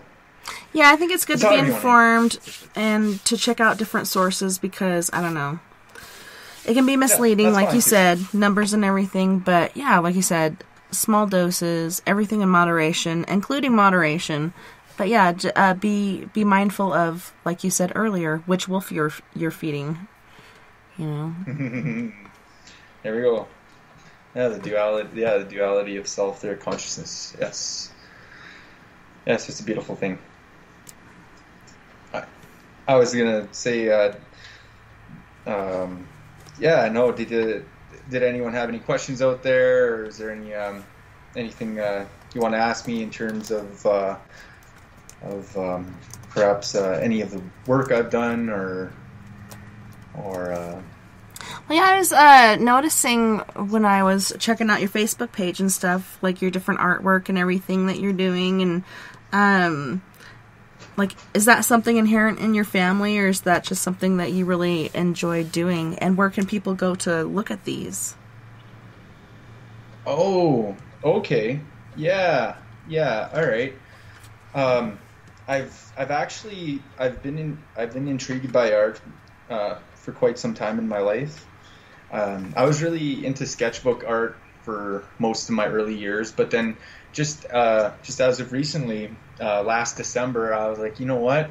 I'm going to try painting out. I always talk, like, maybe I should try it out. And it was just one of those things that I was like, hey, you know what? I'm going to do it. I'm going to go through with this. This is good for me. And so I went and bought an easel, and I bought the whole the acrylic paints and the brushes, and I got all set up. And then I just started going from there. And But so I was doing it at first. I was just having fun. Like, I was painting Star Wars. I was painting, trees. I was doing a lot of how should I say it? People were saying it looked a lot like Bob Ross, but you could tell it was my my kind of style, rough style. So, but not as angelic as Bob Ross at all. But still happy accidents. Still, I was getting a good little good likes from it, and I sold a few paintings here and there. I wasn't selling them for lots. I still don't sell them for lots. I still I do art bundles and whatnot, and I sell most of them on my page on Facebook. I have a Travis Willier actor painter page, and you can find that. It's a public page on Facebook, and I do a lot of my sales through there, and my paintings are up for view there, and. But then it was very interesting to me, because then I started getting a lot of I started having dreams, and my uncle came to me through my dream, and he showed me this book, and it was a lead book, and it had all paintings in them, real paintings, and I just couldn't believe what I was seeing. These were really good depictions, and so I woke up the next day, and I couldn't I couldn't get these images out of my head, so I started painting them. A lot of these tales and a lot of these different images. Some of them were too graphic to show on some of the sites there, but. yeah, I let some go so far. I'm still continuing to paint a lot of the tables, but a lot of that was inspired by too. So I get sometimes I'll have these wild dreams, and a lot of my art is came a lot from them too. Like my most recent novel too, Stood About Edge, I had a beautiful dream about that, and so like, seeing the life on that in the realm or that dimension, I brought it in the book, and it's really beautiful. But and like the paintings are out there too, to view them. Yeah, that was one of my questions too. Like your books, even though it says sci-fi, it actually has something to do with real life, and that's where a lot of sci-fi comes from, is real life, experiences. Yes, I've always I've had a lot of friends. I've had a lot of friends who are not only like from native spirituality world, but I've also had a few friends who are from just like I just see this from spirituality world. They were like meeting stadiums, and they would always these interesting treats of my like inherent like spirit I am, but it, like the DNA code that I had about it. They're like, you should really do some deep diving into that to really feel out what's truly there, and so. I've always had this intriguing feeling with that, and they told me my soul had a strong reincarnation path with from the original Olympus and that whole area, and so like a lot of my stories and a lot of my first book, Lactation Me, had a lot of connection to Atlantis, and that's where a lot of it came from was that, and I just allowed myself to write. I didn't like I said, I didn't sit there and write or think this I just wrote it and it came out it's like almost like a channel for me, that book, and it was it's a really beautiful, like I said, because the spirit comes from such a vast source creation. It just, a collective almost almost like when you say art comes from this form of energy and it's all channeled through the artist. It could be that too, you know what I mean? But this feeling had such a close part of me in there, and also to like I said, Salted Waters it came from a dream. Also, I feel like this was some life from dimensions from Earth, or maybe into and 4 dimensions from, you know what I mean? And that's what's happening there. It's a form of tale from that, and that's the book about that. Allowing it's seeing what you do and understanding art, and then it's another form of allowing art to become art and just seeing the beauty that comes in that, right? So, but yeah, you're gonna. Did you say you kind of? Oh, sorry. You were going to ask me something. Sorry, I got off there. No, it's just interesting about the whole dreams and past life or whatever sort of things, and there's been different times I've been in places where like you feel like you're really there. But I know as a kid I had a repetitive dream that I think was from a past life, working on skyscrapers in New York or something like that, falling to my death. Yeah, I hated that dream. I hate the feeling of falling. It can be exciting. Sometimes it scares the shit out of me. But just like so real, like you can smell, hear, taste. Still, it's a color, and I don't black and white. A lot of people say they do, or supposedly that's all we do. But I know my dreams are in color. There's just some interesting things there. I don't know if it is really out of experience, but my younger, she's 6. She's the one out of my 4 kids that has me about her past life, and it was pretty amazing and blowing. I was like, what the hell? It's cool. Yeah, no, it's real. Real is about that past life, and where, especially with those in the They Remember. There's a few interesting tales for a time where people were actually warriors, and then they came back as a child, and they were actually able to remember where all their original warrior tools were, where they buried before they died, and they remembered who their lovers were and stuff, and meeting when they were like they were for sure they're old from their past, like they're old now, but they still remember who they were, and it's like it's really interesting with that. They say when creator comes, sometimes when you go back up to source creation, your creator will go, you're here quite early, and then we'll get another chance to go back to the realm there again, or go back to back to Earth in a new soul body with a certain family, depending on what story your story is, like what your gifts are, and or how you impact the others around you. You know what I mean? You can be in a positive way, right? It's all in walk of life, right? Like I'm not saying this reality is like to stop and change the only way. People like Jesus Christ or Catholicism or Buddha, any of those other other walk of life, and that's not walks life, and other teachers, they said, are teachers of light, and like a lot of the times, my uncle, when he was in Swedish, sometimes he would bring the cross in to help represent the because the cross is essentially a direction. That's awesome. Never thought of that. Please. Yeah. And, even though direction is found in the shapes of our verse, and that cross can become cute too, right? So, and that 4 corners there too, right? And that, and yeah, it's beautiful. Like I said, it's the 4 directions. That's my uncle considered it as, and like I said, a lot of things like that can be. It's all forms of light. It's all intention. Like there's nothing like it's all how a person can their attention. I say at the end of the day, you want to get attention, right? So that's all I look at. So. Indeed. Well, on that note, we have to go to some music break. On this, we have Prime Example and Mr. Roshan, our music host with Power Play. We also have Mr. Dan Medina, who was actually originally a part of the group Gravity from Krakow with A Go. Then we have Gravity from Poland with Goodbye. As well as for John from the 3rd County in California with After Dark. You guys don't know. We'll be right back after the musical. Yeah.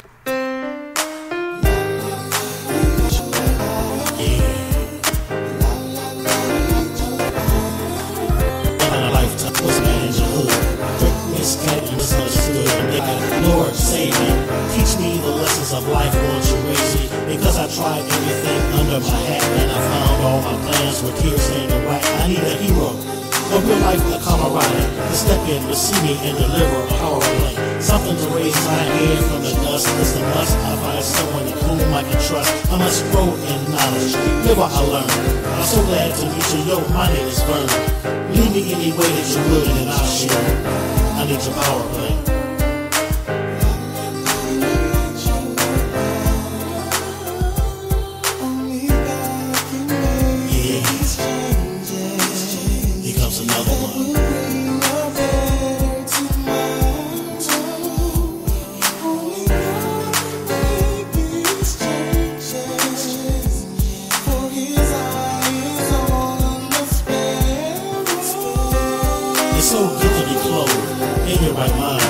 Dreams to the front and all past behind. Memories of things you did so absurd. Hit to the curb, now burns the word. Cause often we're low down, problems can grind us. But with power from God, yeah, we all stand victorious. Listen to the seed, the knowledge and digest the real only. Cause a trooper like Jay keeps it righteous. And express upon the example of a vocalist, adjust your bubble. Leroy D is like dangerous trouble. Trouble if you want it, peace if you with it. Never before known of a man who can stand it, but so irrelevant. So kick it in if you will, Lord, and I'll shield. I need your power play.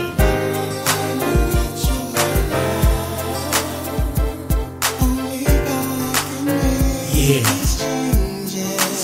here comes another one.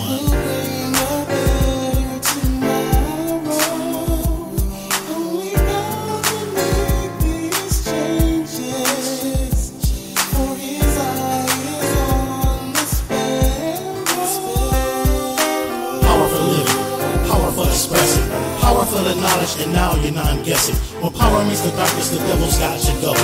Let's mock that weasel, and now he's going loco. If you got a problem, God can solve it. Power from the general, and you're in his outfit.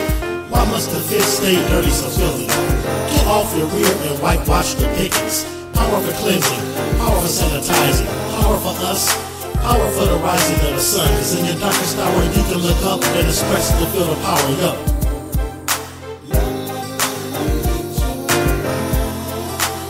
I need your power play.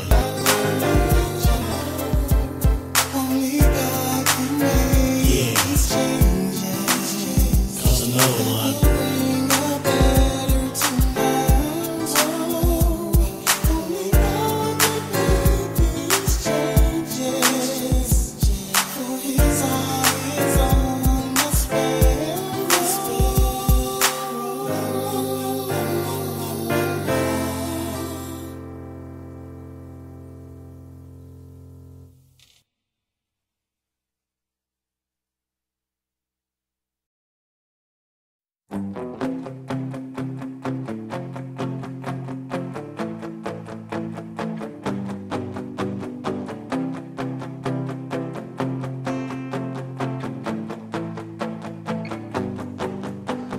Things come being said.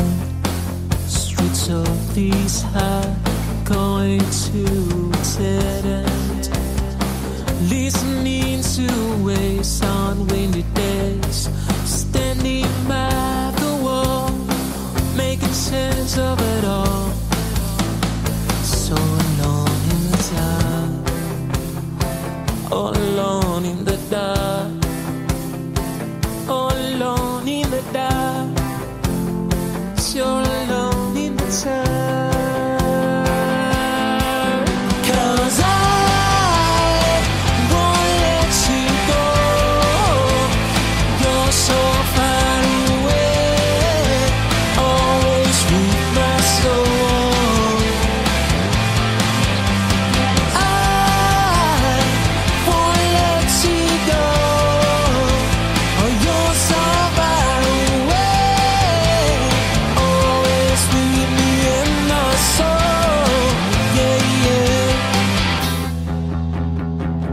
looking for a reason not to leave. Mystified, lives inside a world selling us all. She's alone in the dark, all alone in the dark, all alone in the dark, so alone in the dark. 'Cause I won't let you go. I won't let you go. You're so far away, always with me in my soul. Yeah, yeah. And I won't let you go.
Welcome back, and thanks so much for joining us tonight on We Are Paradox Media's Late Night in Rockies. Tonight we have Mr. Travis Willier.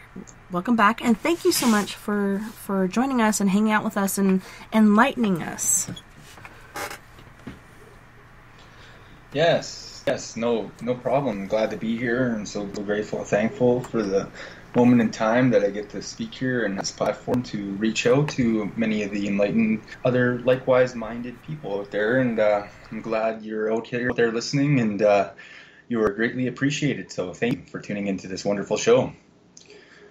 And on that note, we were talking a little bit earlier during the break about a little bit about the art process, and I was just talking about like how the art energy, just channeling that energy, and really connecting with that universe inside, really, I should say, helps formulate or give the energy a direction when I'm doing a lot of these paintings and creations, and it's a lot of it does come through like almost in a sense like I'm able to visualize from this energy, and it's a beautiful thing to connect with that enlightened part of the mind that's allowing you to allows a person to see into this creativity, which is a beautiful thing, whether it be poetry or whether it be your like me writing a novel, or whether it be paintings, or whatever the medium of art flows through writing, which is years down. This was just side projects and stuff like that I've done, and I've never done it to try to become a famous singer. I've just done it more or less out of my own amusement, because I figured it was fun to mess around with musical sounds and lyrics. And at the time, I was inspired by other musicians and lyricists out there, and I had bought some equipment, and I've been recording and making music ever since. With whatever I have at the time, whether it be Columbia or the acoustic guitar, I'm using an electric piano, or I'm going on a arena or a flute, or or a drum, or rattle. I record on my phone, recording equipment as well. It's all whatever. So I write. I'm creating. If I have something I just think it's funny, or I have a good idea, I write it down. I have notepads that have tons of stories that sometimes they don't go anywhere, but I wrote down so that either they'll and stop. I don't stop. I get kind of almost obsessed with the writing process, because it to me an open a new area for me. Like I started really believing in what I like, in the sense like I just allowed myself to write. When I say believe, I just allowed myself to write. Whether really a book or I wrote a decent book, you know what I mean. The story, it's channeling through. So I like to really just flow with it. I write for television as well too. So like very to you do stuff like that. Right? So it's kind of anything. So. A good creative outlet. I just want to let you know I don't have my computer, or not my computer, but camera, because I was some glue tongue, so I'm really not up on the turn camera. So we have better sound. Yeah, it's a good creative outlet, and I don't know. For me, when I went to boot camp, I missed TV and I missed partying and a lot of different things that I used to do, but the thing I missed the most, even more than my family, was music. Like, for me, music has always been a really healing thing, and it's good medicine, and for different moods you use or listen to different music. And I came to that realization when I was going to the medical facility, and I was on the bus, and the bus driver actually had the music on. He had on so quiet that everybody would have to be quiet to listen to it. Yeah, that's when I realized how much that I really did miss music. It was amazing. But yeah, I think not too long ago when we were talking on Facebook, you had just recently released, I think it was a flute project. Oh, actually, it was a wild album. There's a lot of elements to it. Not only organically string music like guitars. There's a lot of techno piano, a lot of not only lyric music in there. There's a lot of singing in tones. It gets wild. But I've done a lot of there was a lot of really out there stuff. So if you want to enjoy that it's free to enjoy the album I released. It's about an hour long, if anybody wants to listen to that music. Or there's some titles in the singly, but I made some music videos, more to be released soon. I make a lot of music, my own stuff, my own videos. I edit it myself. So yeah, check it out. You can check it out on YouTube at Planetary Wisdom, and yeah, you'll see it. The album's called Tunes for the End of the World. So very nice. This is your list one. For, when you go into hiding or hunt to an island somewhere. Oh, it's beautiful. Yeah, no, it's on the level of yeah, you'll if you, it's for some, for others I don't know, but if you like it, hit it up with a follow, a subscribe, because it's not done. Like, I'm gonna create a bunch of other albums that are not so end of the world related. I just wanted to make one because that was always a dream of mine, to have like a tune list for the end of the world. You know what I mean? Yeah, for sure. Yeah, it's kind of one of those ones. There's a zombie one on there called The Zombies. I wanted it. It was inspiration really from the great John Colton, folk singer. He made one called "Reach Your Brains," and it's kind of like about undead tricking and eat his buddy's brains. But this one, nice. I just made it about zombies, and it's a general song. It's kind of like a folky kind of song, but it's really inspired by the dude himself, because the dude, there's not too many great zombie songs out there, so it's nice to try to add one in there for the zombie. Yeah, I like genre. The Living Dead Girl. That's kind of like a zombie, but yeah. That's awesome. It's funny, I hate flying, but sometimes I have to fly places. And last time I flew, I actually downloaded Manifest, which was about a plane that went through like terrible turbulence and crazy things happened after that. And Vern's like, why do you do that to yourself? So instead I downloaded Zombieland and watched that. And then I started Manifest as we were landing. But yeah, I love zombie stories, because it's like, if shit really went down and it really is the end of the world, what funner way than, Zombieland? There you go. Yeah, no, the great George Romero, like, rest in peace. It was always my goal to make it onto one of the films, like, if I ever had the chance. Like, that was like when I was growing up and I watched his films, I was like, oh, I want to be a zombie on one of George Romero's films. And sadly enough, like, he passed away a few years ago, so I would never get to live that dream. But I did get to live the dream in Black Summer Season 2 on Netflix. You can see me on seriously? Oh my god, now I have to go back and look for you. Okay, on the second episode of the second season, I'm laying there as a zombie on the ground, like when Pierce is walking along the hillside and he falls down and he gets up and he's walking along. There's like a few dead zombies. You can actually see me laying there on the ground as a zombie. Nice.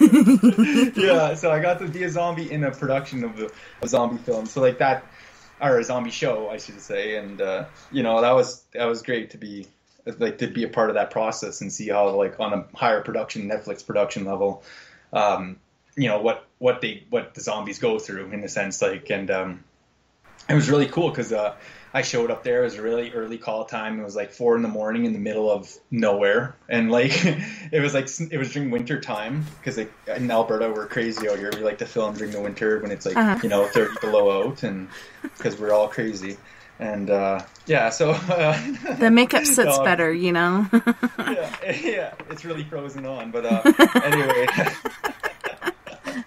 But, it was like 3 hours of sitting in the makeup chair to go through the process of becoming a zombie on that show. So it was quite extensive, and it was a good process of being on film with like I said, as a zombie and living up that dream. Like I said, not quite the George Romero, but the like the zombie experience I was wanting to successfully Yeah, I'm all the way down here in Colorado, and you're all the way up there in Alberta, and I've seen this show, so, You're touching many people's lives. I'm just kidding.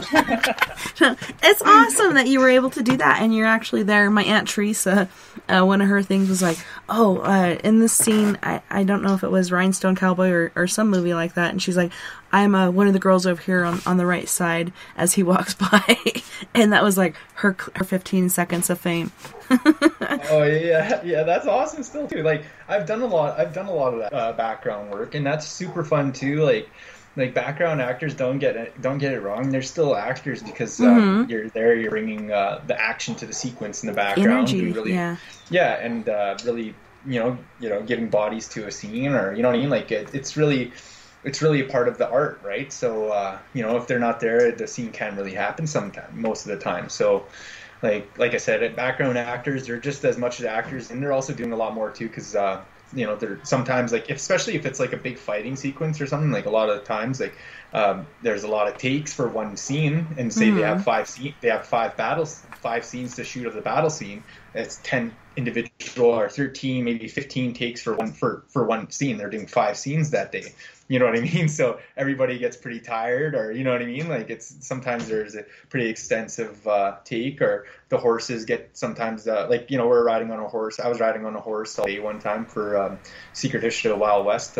So that was a cool one too, right? But the horse we all have breaks and stuff like that. But I'm just saying doing these shoots and these different these things for film and whatnot, and seeing how the process is just it's incredible, and it's all art, and it's it's part of who we are, and especially with Secret History. Let me do a little bit of explain. So Secret History of the Wild West is an APTN docudrama series, which really entails some of the heroes and villains of Canada, shaped a lot of the history or events that happened, whether it be good or bad. And how some of their spiritual influences played a part in their tale through this journey we call life. And so it's a 13-part first season series, which people can find on aptn.lumini.com. And this APTN Lumini is a streaming site for APTN, the channel, which is Aboriginal People's Television Network. And we shot this docu-series for the Canadian. It's about the Northern Canadian, I should say, Indigenous First Nations people and tales and stuff. So, but we also did one, like episode 7 is Louis Riel. You know what I mean? We did one for the Métis there, and there's a few other ones. Number 5, episode 5 is Big Bear, and that's a really nice tale. About his life, and a lot of these people are very influential leaders, native leaders that help shape Canada's history. But a lot of people aren't really taught this in the curriculum. Like that's why it's called the Secret History, because a lot of the curriculum doesn't teach all these native tales or these legends, and they're not really legends. I really wish they would, but they try to kind of wash it away even here, and as they did, here and there in Canada, here in North America, trying to take Aboriginal or First Nations or Native Americans, their literature, their names, their heritage, their hair, whatever they could do to strip you of who you originally were. Like, I just love the beauty of the differences of everyone and the diverseness of everyone, and learning different things from everyone. And I don't know, for me, that whole scenario was really messed up, and there's stories here about houses where, they had these poor kids in there and they're trying to reshape them. Same thing happening up there, and now they're finding tons of bodies. Like, I'm just wondering, when's it going to hit down here? Yeah, when are they going to start doing it down here, and what's going to happen then? Like, it's very scary, and it's horrific, and I can't believe that it ever happened. To me, it's just a purest form of evil, really. It's very sad. Yeah, no, it was a big, it's a blood on the hands, right, of humanity, and it's something that happened, and there's only lessons to be learned from it all, and nobody's really at fault for it nowadays, but I'm just saying, it's just the system that was allowed to get that way that can't be allowed anymore. You know what I mean? That should one of the things that should be taken from it is not a sense of like, oh no, like we should feel ashamed, or there's like a, it should be more of a sense of like, oh, we should never allow that, the government to allow that sense of extermination fall over us. You know what I mean? Like we shouldn't allow the government determined extinction levels. You know what I mean? Is what really should be taken from it all. Because that's a scary thing. That's what's scary. You know what I mean? Because then that government could turn it on anyone. You know what I mean? It could turn it on some of us. They could turn it on anyone. You know what I mean? And that's a terrible thing. Yeah, and it's like instead of teaching different things from like the cultures that we live around and things that happen there, they basically cover it up. The rights history. So I don't know. I'm looking forward to the day when these things are shared, because I think it's important to learn from our mistakes. Yeah, when I was in school, there was little tidbits about it, but you don't really hear what really happened.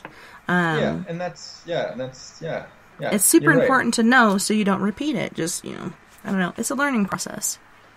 It's it's a learning process. It's changing nowadays. Like I said, now we're getting a lot more time to share a lot of these stories nowadays, and it's better late than ever. And I'm just happy I'm out here that I'm able to really share a lot of this knowledge out there, because like I said, a lot of it is being lost. So when I can share it, I'm just happy to and really proud to, because like I said, that's part of my journey, is when I learn it, you got to really walk it and share this life, right, kind of deal.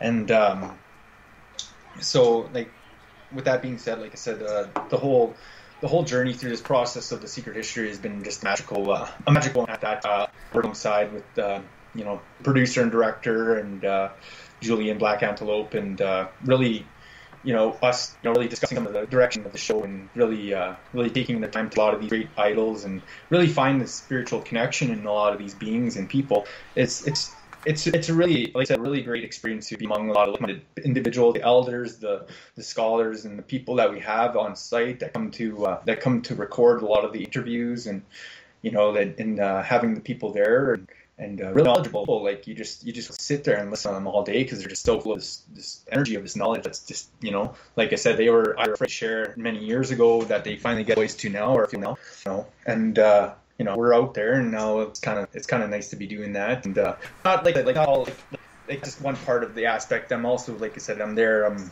also doing my my stuff there too, with like I said, the sci-fi is part of my goal right now, is to really share these stories that have been, like I should how should I say, been channeling through me, or coming to me, in the sense. Like when I start thinking of one, I can't stop writing it until it's done. And I've already wrote 2 this year, so like there's many more to come. So I'm not done with that. And that's awesome. Like I said, so, and there's plenty more of the history stuff. Like if anybody's interested in that, they can find it online with like I said, Facebook. There's the Secret History page. You can follow that, and we have all of our updates on there. You can win prizes and much more from entering in some of the contests, from free months for APTN for free months on APTN Lumini, to shirts and posters, you name it. So check that out, and enter some of the contests, and stay tuned, because like I said, more Fast Facts is coming this month, and then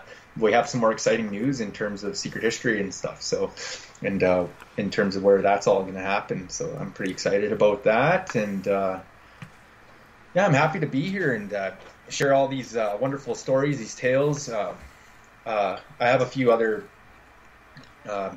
stuff here to share. I'm not sure if you want to want me to go into it, like in terms of like the other show there, we're kind of getting into one of the tales, but I didn't. It was kind of getting a little cut off due to the. Oh yeah, we had all kinds of glitches that night. It was terrible, and I lost you, and I didn't get to hear it. I think you and Bill and everybody were able to continue, but I was totally booted out, and my computer had to reboot, and it was just insane. I think it was all the energy going on or something. I don't know. It was very interesting, but I was going to go to that. Like, one of the ways that we connected was stories of skinwalkers and such, and then you were doing a call-in for the Ghost Box, but, I don't know if everyone that is here now was there that night, but could you tell us a little bit about your experience with skinwalkers? I think it's just very interesting, like, how widespread this phenomena is.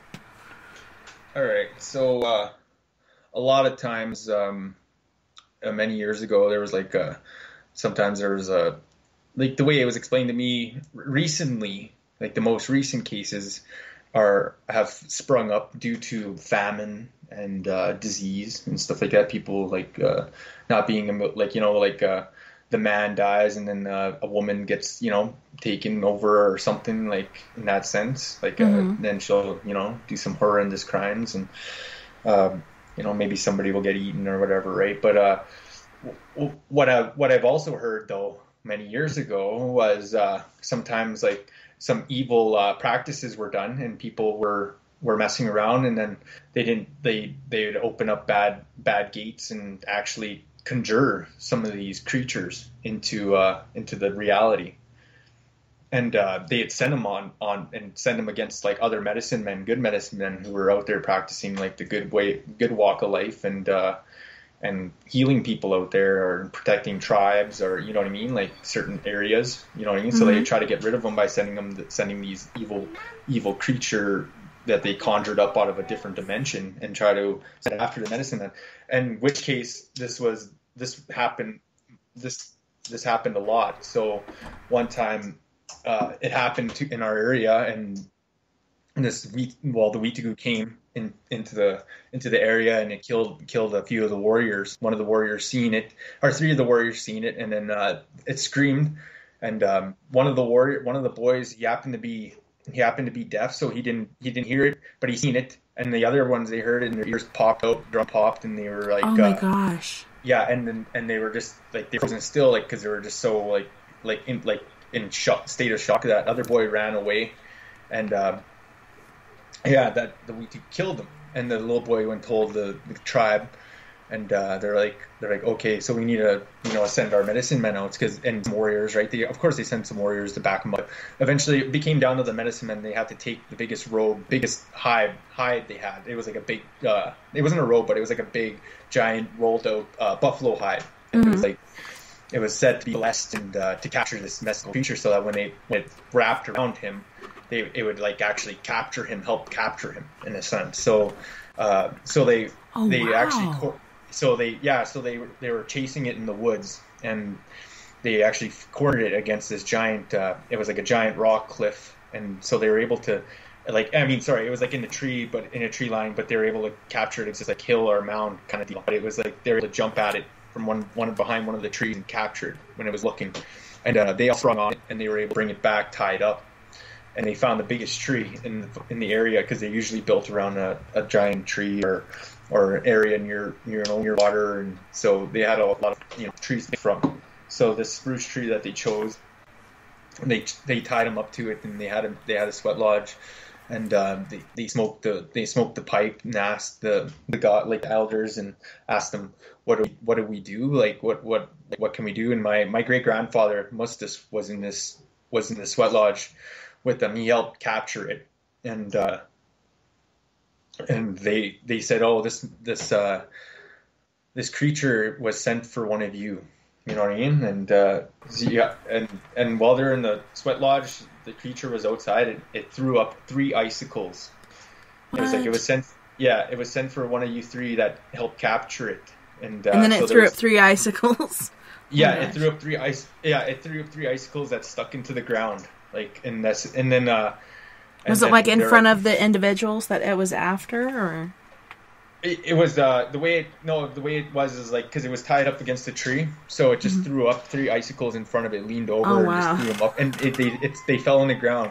So when they came out of the sweat lodge, they see, because the spirit said he threw up 3 icicles, and when you guys pick them up, whoever the icicle melts for and breaks, that's who it was sent for, and has to kill it, right? With the and then they blessed this axe to do the job, to not only cut the creature, but also kill the spirit that it came from, the dimensional creature, like the spirit so it didn't go into another, into an actual human and take over, right? So they chopped it, and so Mustus grabbed it, and the other 2 medicine men grabbed it, and it melted from Mustus, and it broke for him. So he grabbed the axe and chopped it right immediately, its head off, and and the spirit of the creature left, and the entity itself fell to mud, sticks, and ice, because that's what the medicine men used to make it, the evil ones, or whatever they used to make the mold, and then the entity came in. Yeah, like almost like they used it like a what do you say, like a vessel. Yeah, and then it animated into that creature like that.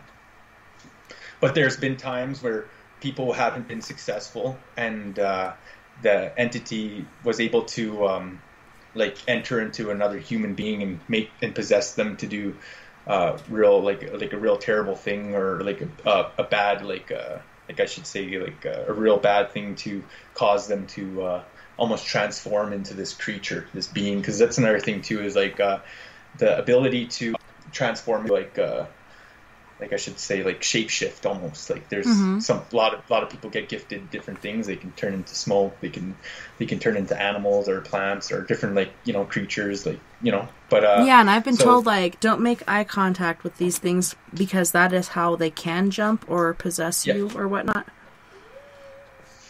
Yeah. They flash their white eye at you, and boom, you know, your eyes or your connection there, boom, it's too late. But yeah, so like there was like one story where there's this tribe, they built a real giant clay. It was like a giant clay, like a pot to make a real giant like stew, and it was like a giant stewing pot.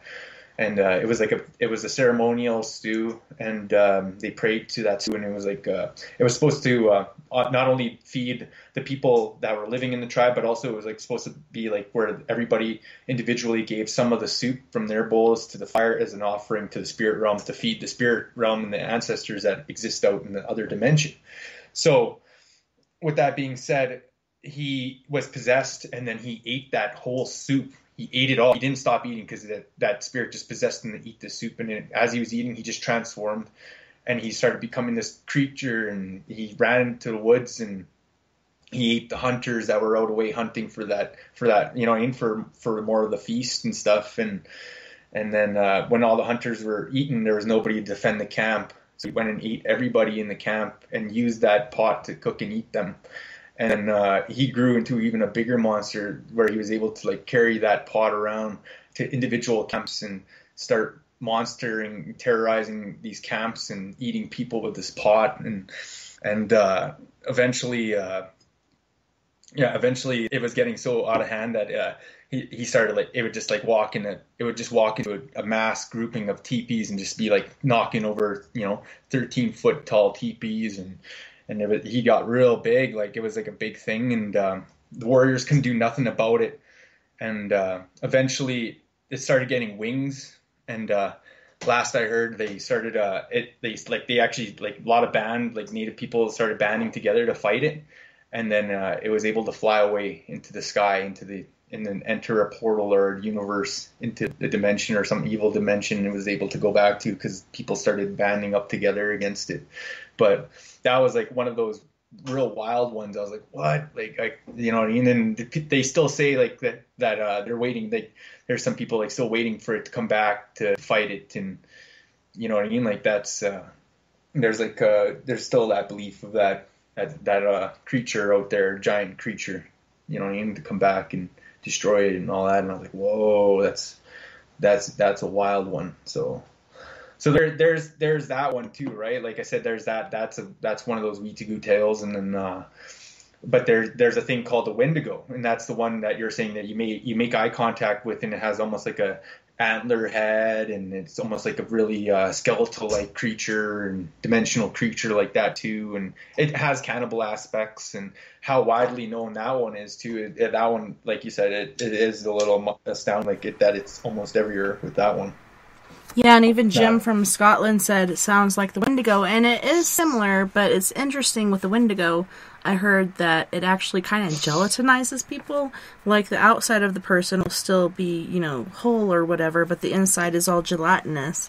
But with the skinwalkers, I've had 3 different experiences. One, I was living on, I think it was County Road G, right at the base of Sleeping Ute Mountain, and there was a whole pack of them just like kind of creeping up and encroaching on my house, and they had glowing eyes, and they did not act like a pack of coyotes. They just acted like really weird and different. So I ran in, closed and locked the door, and of course left the light on because they actually stayed outside of the line of light. The second time I was driving down to Phoenix, near Gallup, New Mexico with my sister, and I had a 78 Toyota Corolla, and it only had an AM radio, so we had a boombox in there and we're playing music. No AC, so we had the windows down, and all of a sudden there was like something running next to our car, just like screaming a high-pitched bloody murder scream. But it's actually keeping up with the speed of the vehicle. And I have a lead foot, so I was driving pretty fast, but I'm just like, ugh, roll up the windows. You know, we don't want whatever the hell that is getting in. And then the third time was on a different route between Cortez and Phoenix, going near Tuba City and Kayenta. And, you know, the kids are bored because they don't have electronics or whatever going on. And we're just like, you know, check out the landscape of what's going on around you, and started talking about skinwalkers. All of a sudden we come upon this truck. It's a little white and red small Chevy truck on the side of the road. All the doors are open. The interior light is on, and nobody can be seen anywhere near it. And then about 50 yards up the way on the side of the road it looks like a girl who's pregnant. But then the closer you get, like, her stomach looks not just pregnant, but like she ate somebody. It's protruding, like, busting out of her pants and out of the bottom of her shirt and hanging out. And her arms especially were weird. They were longer than usual, to where her wrists and her hand were below her knees. It was pretty freaky. And she turned to look at us, and at that point I looked back at the kids, and I guess Vern, like, saw her face, and he told me what it looked like, but I've never seen one's face, which I'm grateful, because I don't want to get possessed. I've been possessed before, and to be possessed by a skinwalker would be freaky. Yeah, no, that's, like usually the mind is, like I said, you're feeding the good will. If you're, you know what I mean, you're on the right path, and you're enlightenment, you know, and you have nothing to worry about, you know what I mean? Like, these dimensionals are only able to really possess somebody who's on a lower astral level of thought, you know what I mean? And that's, or usually if they did a really bad deed or a really terrible thing, then, you know what I mean? Like, there's some really great, like, you know, credible accounts out there, like, of that psychosis that's been documented. I believe the first Alberta hanging that happened was because of a guy who committed such a crime of Wetagough psychosis.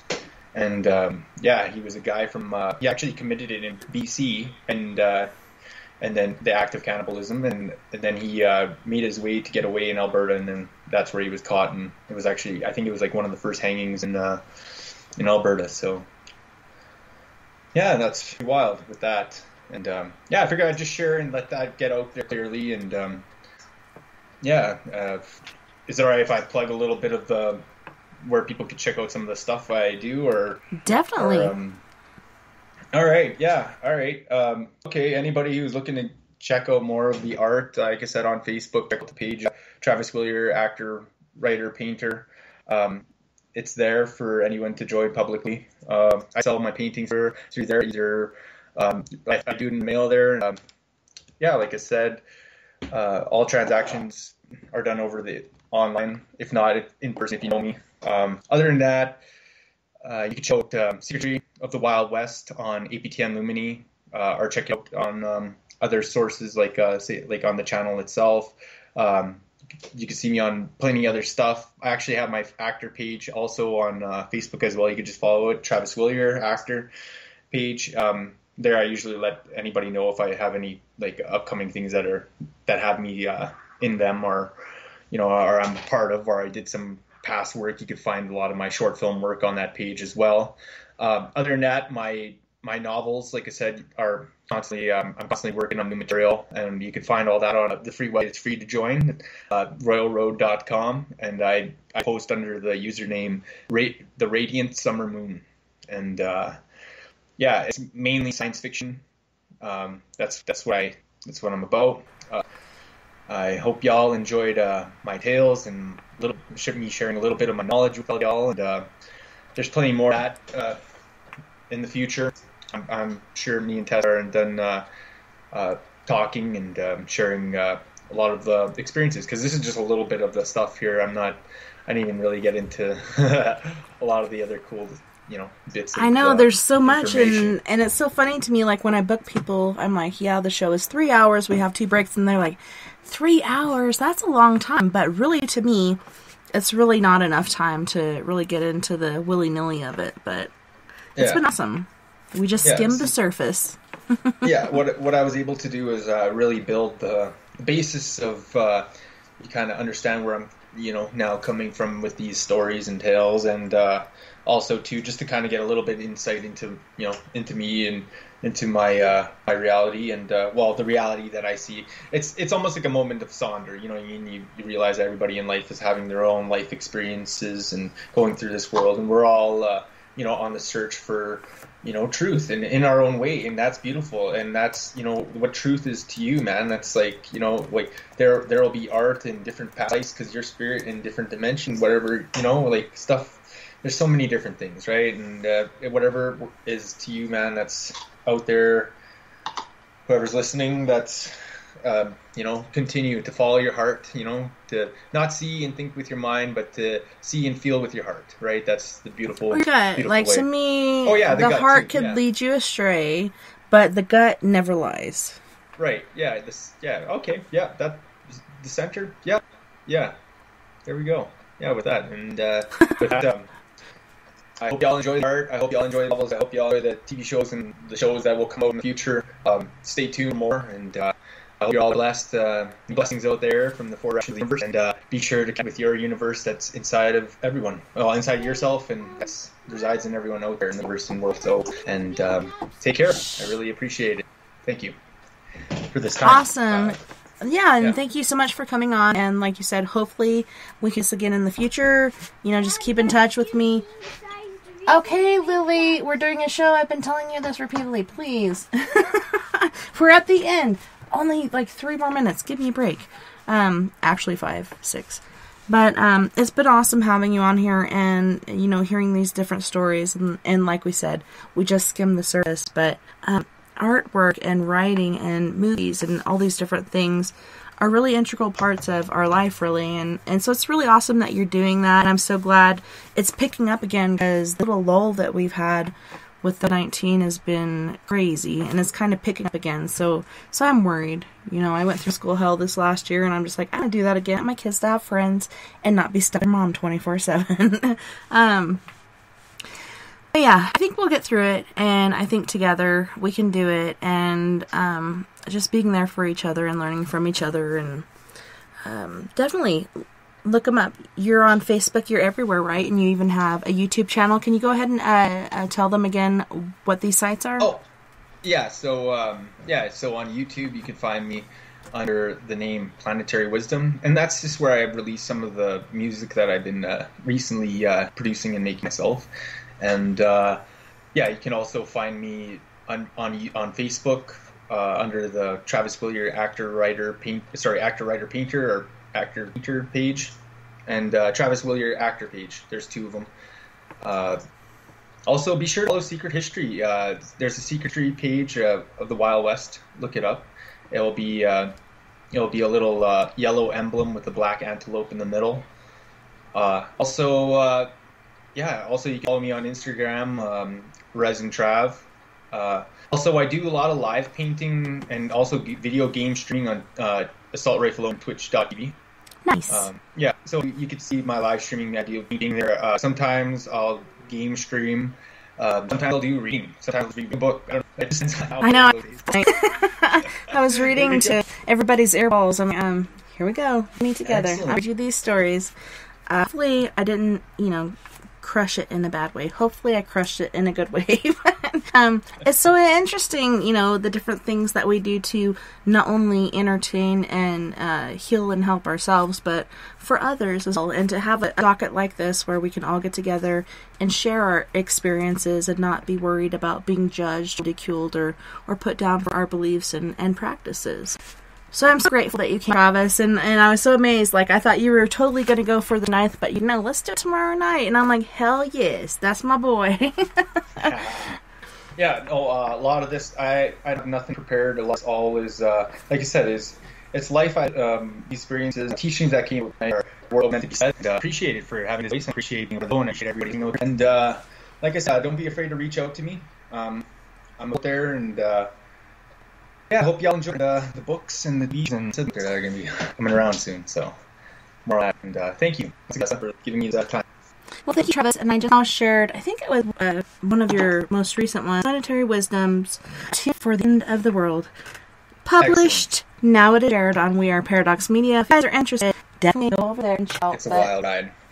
Yeah, I can't hear it. I have sleep issues due to my paranormal TSP, and also a couple years ago, I gained the gift of tinnitus, or my doctor said tinnitus. So I have the ringing in the ears. I have to listen to something as I'm going to sleep.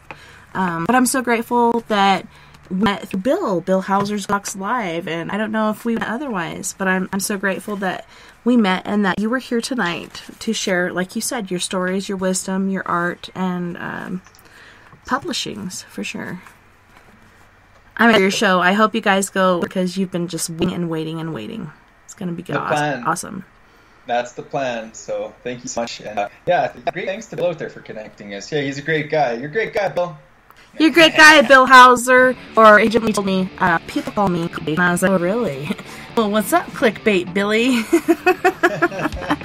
It was cute. I love Bill. He's an awesome character. And being, like, I know people can use Ghostbox, but I think he actually has it to where it works better than anybody else can use it. But thank you again, Travis, for on tonight. Thank you to all of our friends on We Are Paradox Media's Facebook, Spreaker, Twitter, Periscope, iHeartRadio, and what else you may be listening beyond the Omniverse tonight. I had a wonderful time, and I can't wait to do it again. Next weekend, we have Mr. Peter Pinagore on Saturday, and then we have Dr. Mike Merrill on Sunday. Hopefully we have secondary Dr. Mike come on with him. Otherwise, he's going to be a lone soldier there, teaching us the lightness of what we could be practicing today to make this time that we're going through a little easier. You guys, don't forget, we are all in this together. Together, we can make the world a little better, and together, my friends, we are Paradox Media, because without you, there is no us. If you'd like to join us on the Skype after party, just look me up at tessa.n.thomas30@gmail.com, or give us a call at 970-335-9596. So until next time, nighty-night, love night, have a wonderful rest of your week, and I will see you back here, same time, same place. Take care, my muse.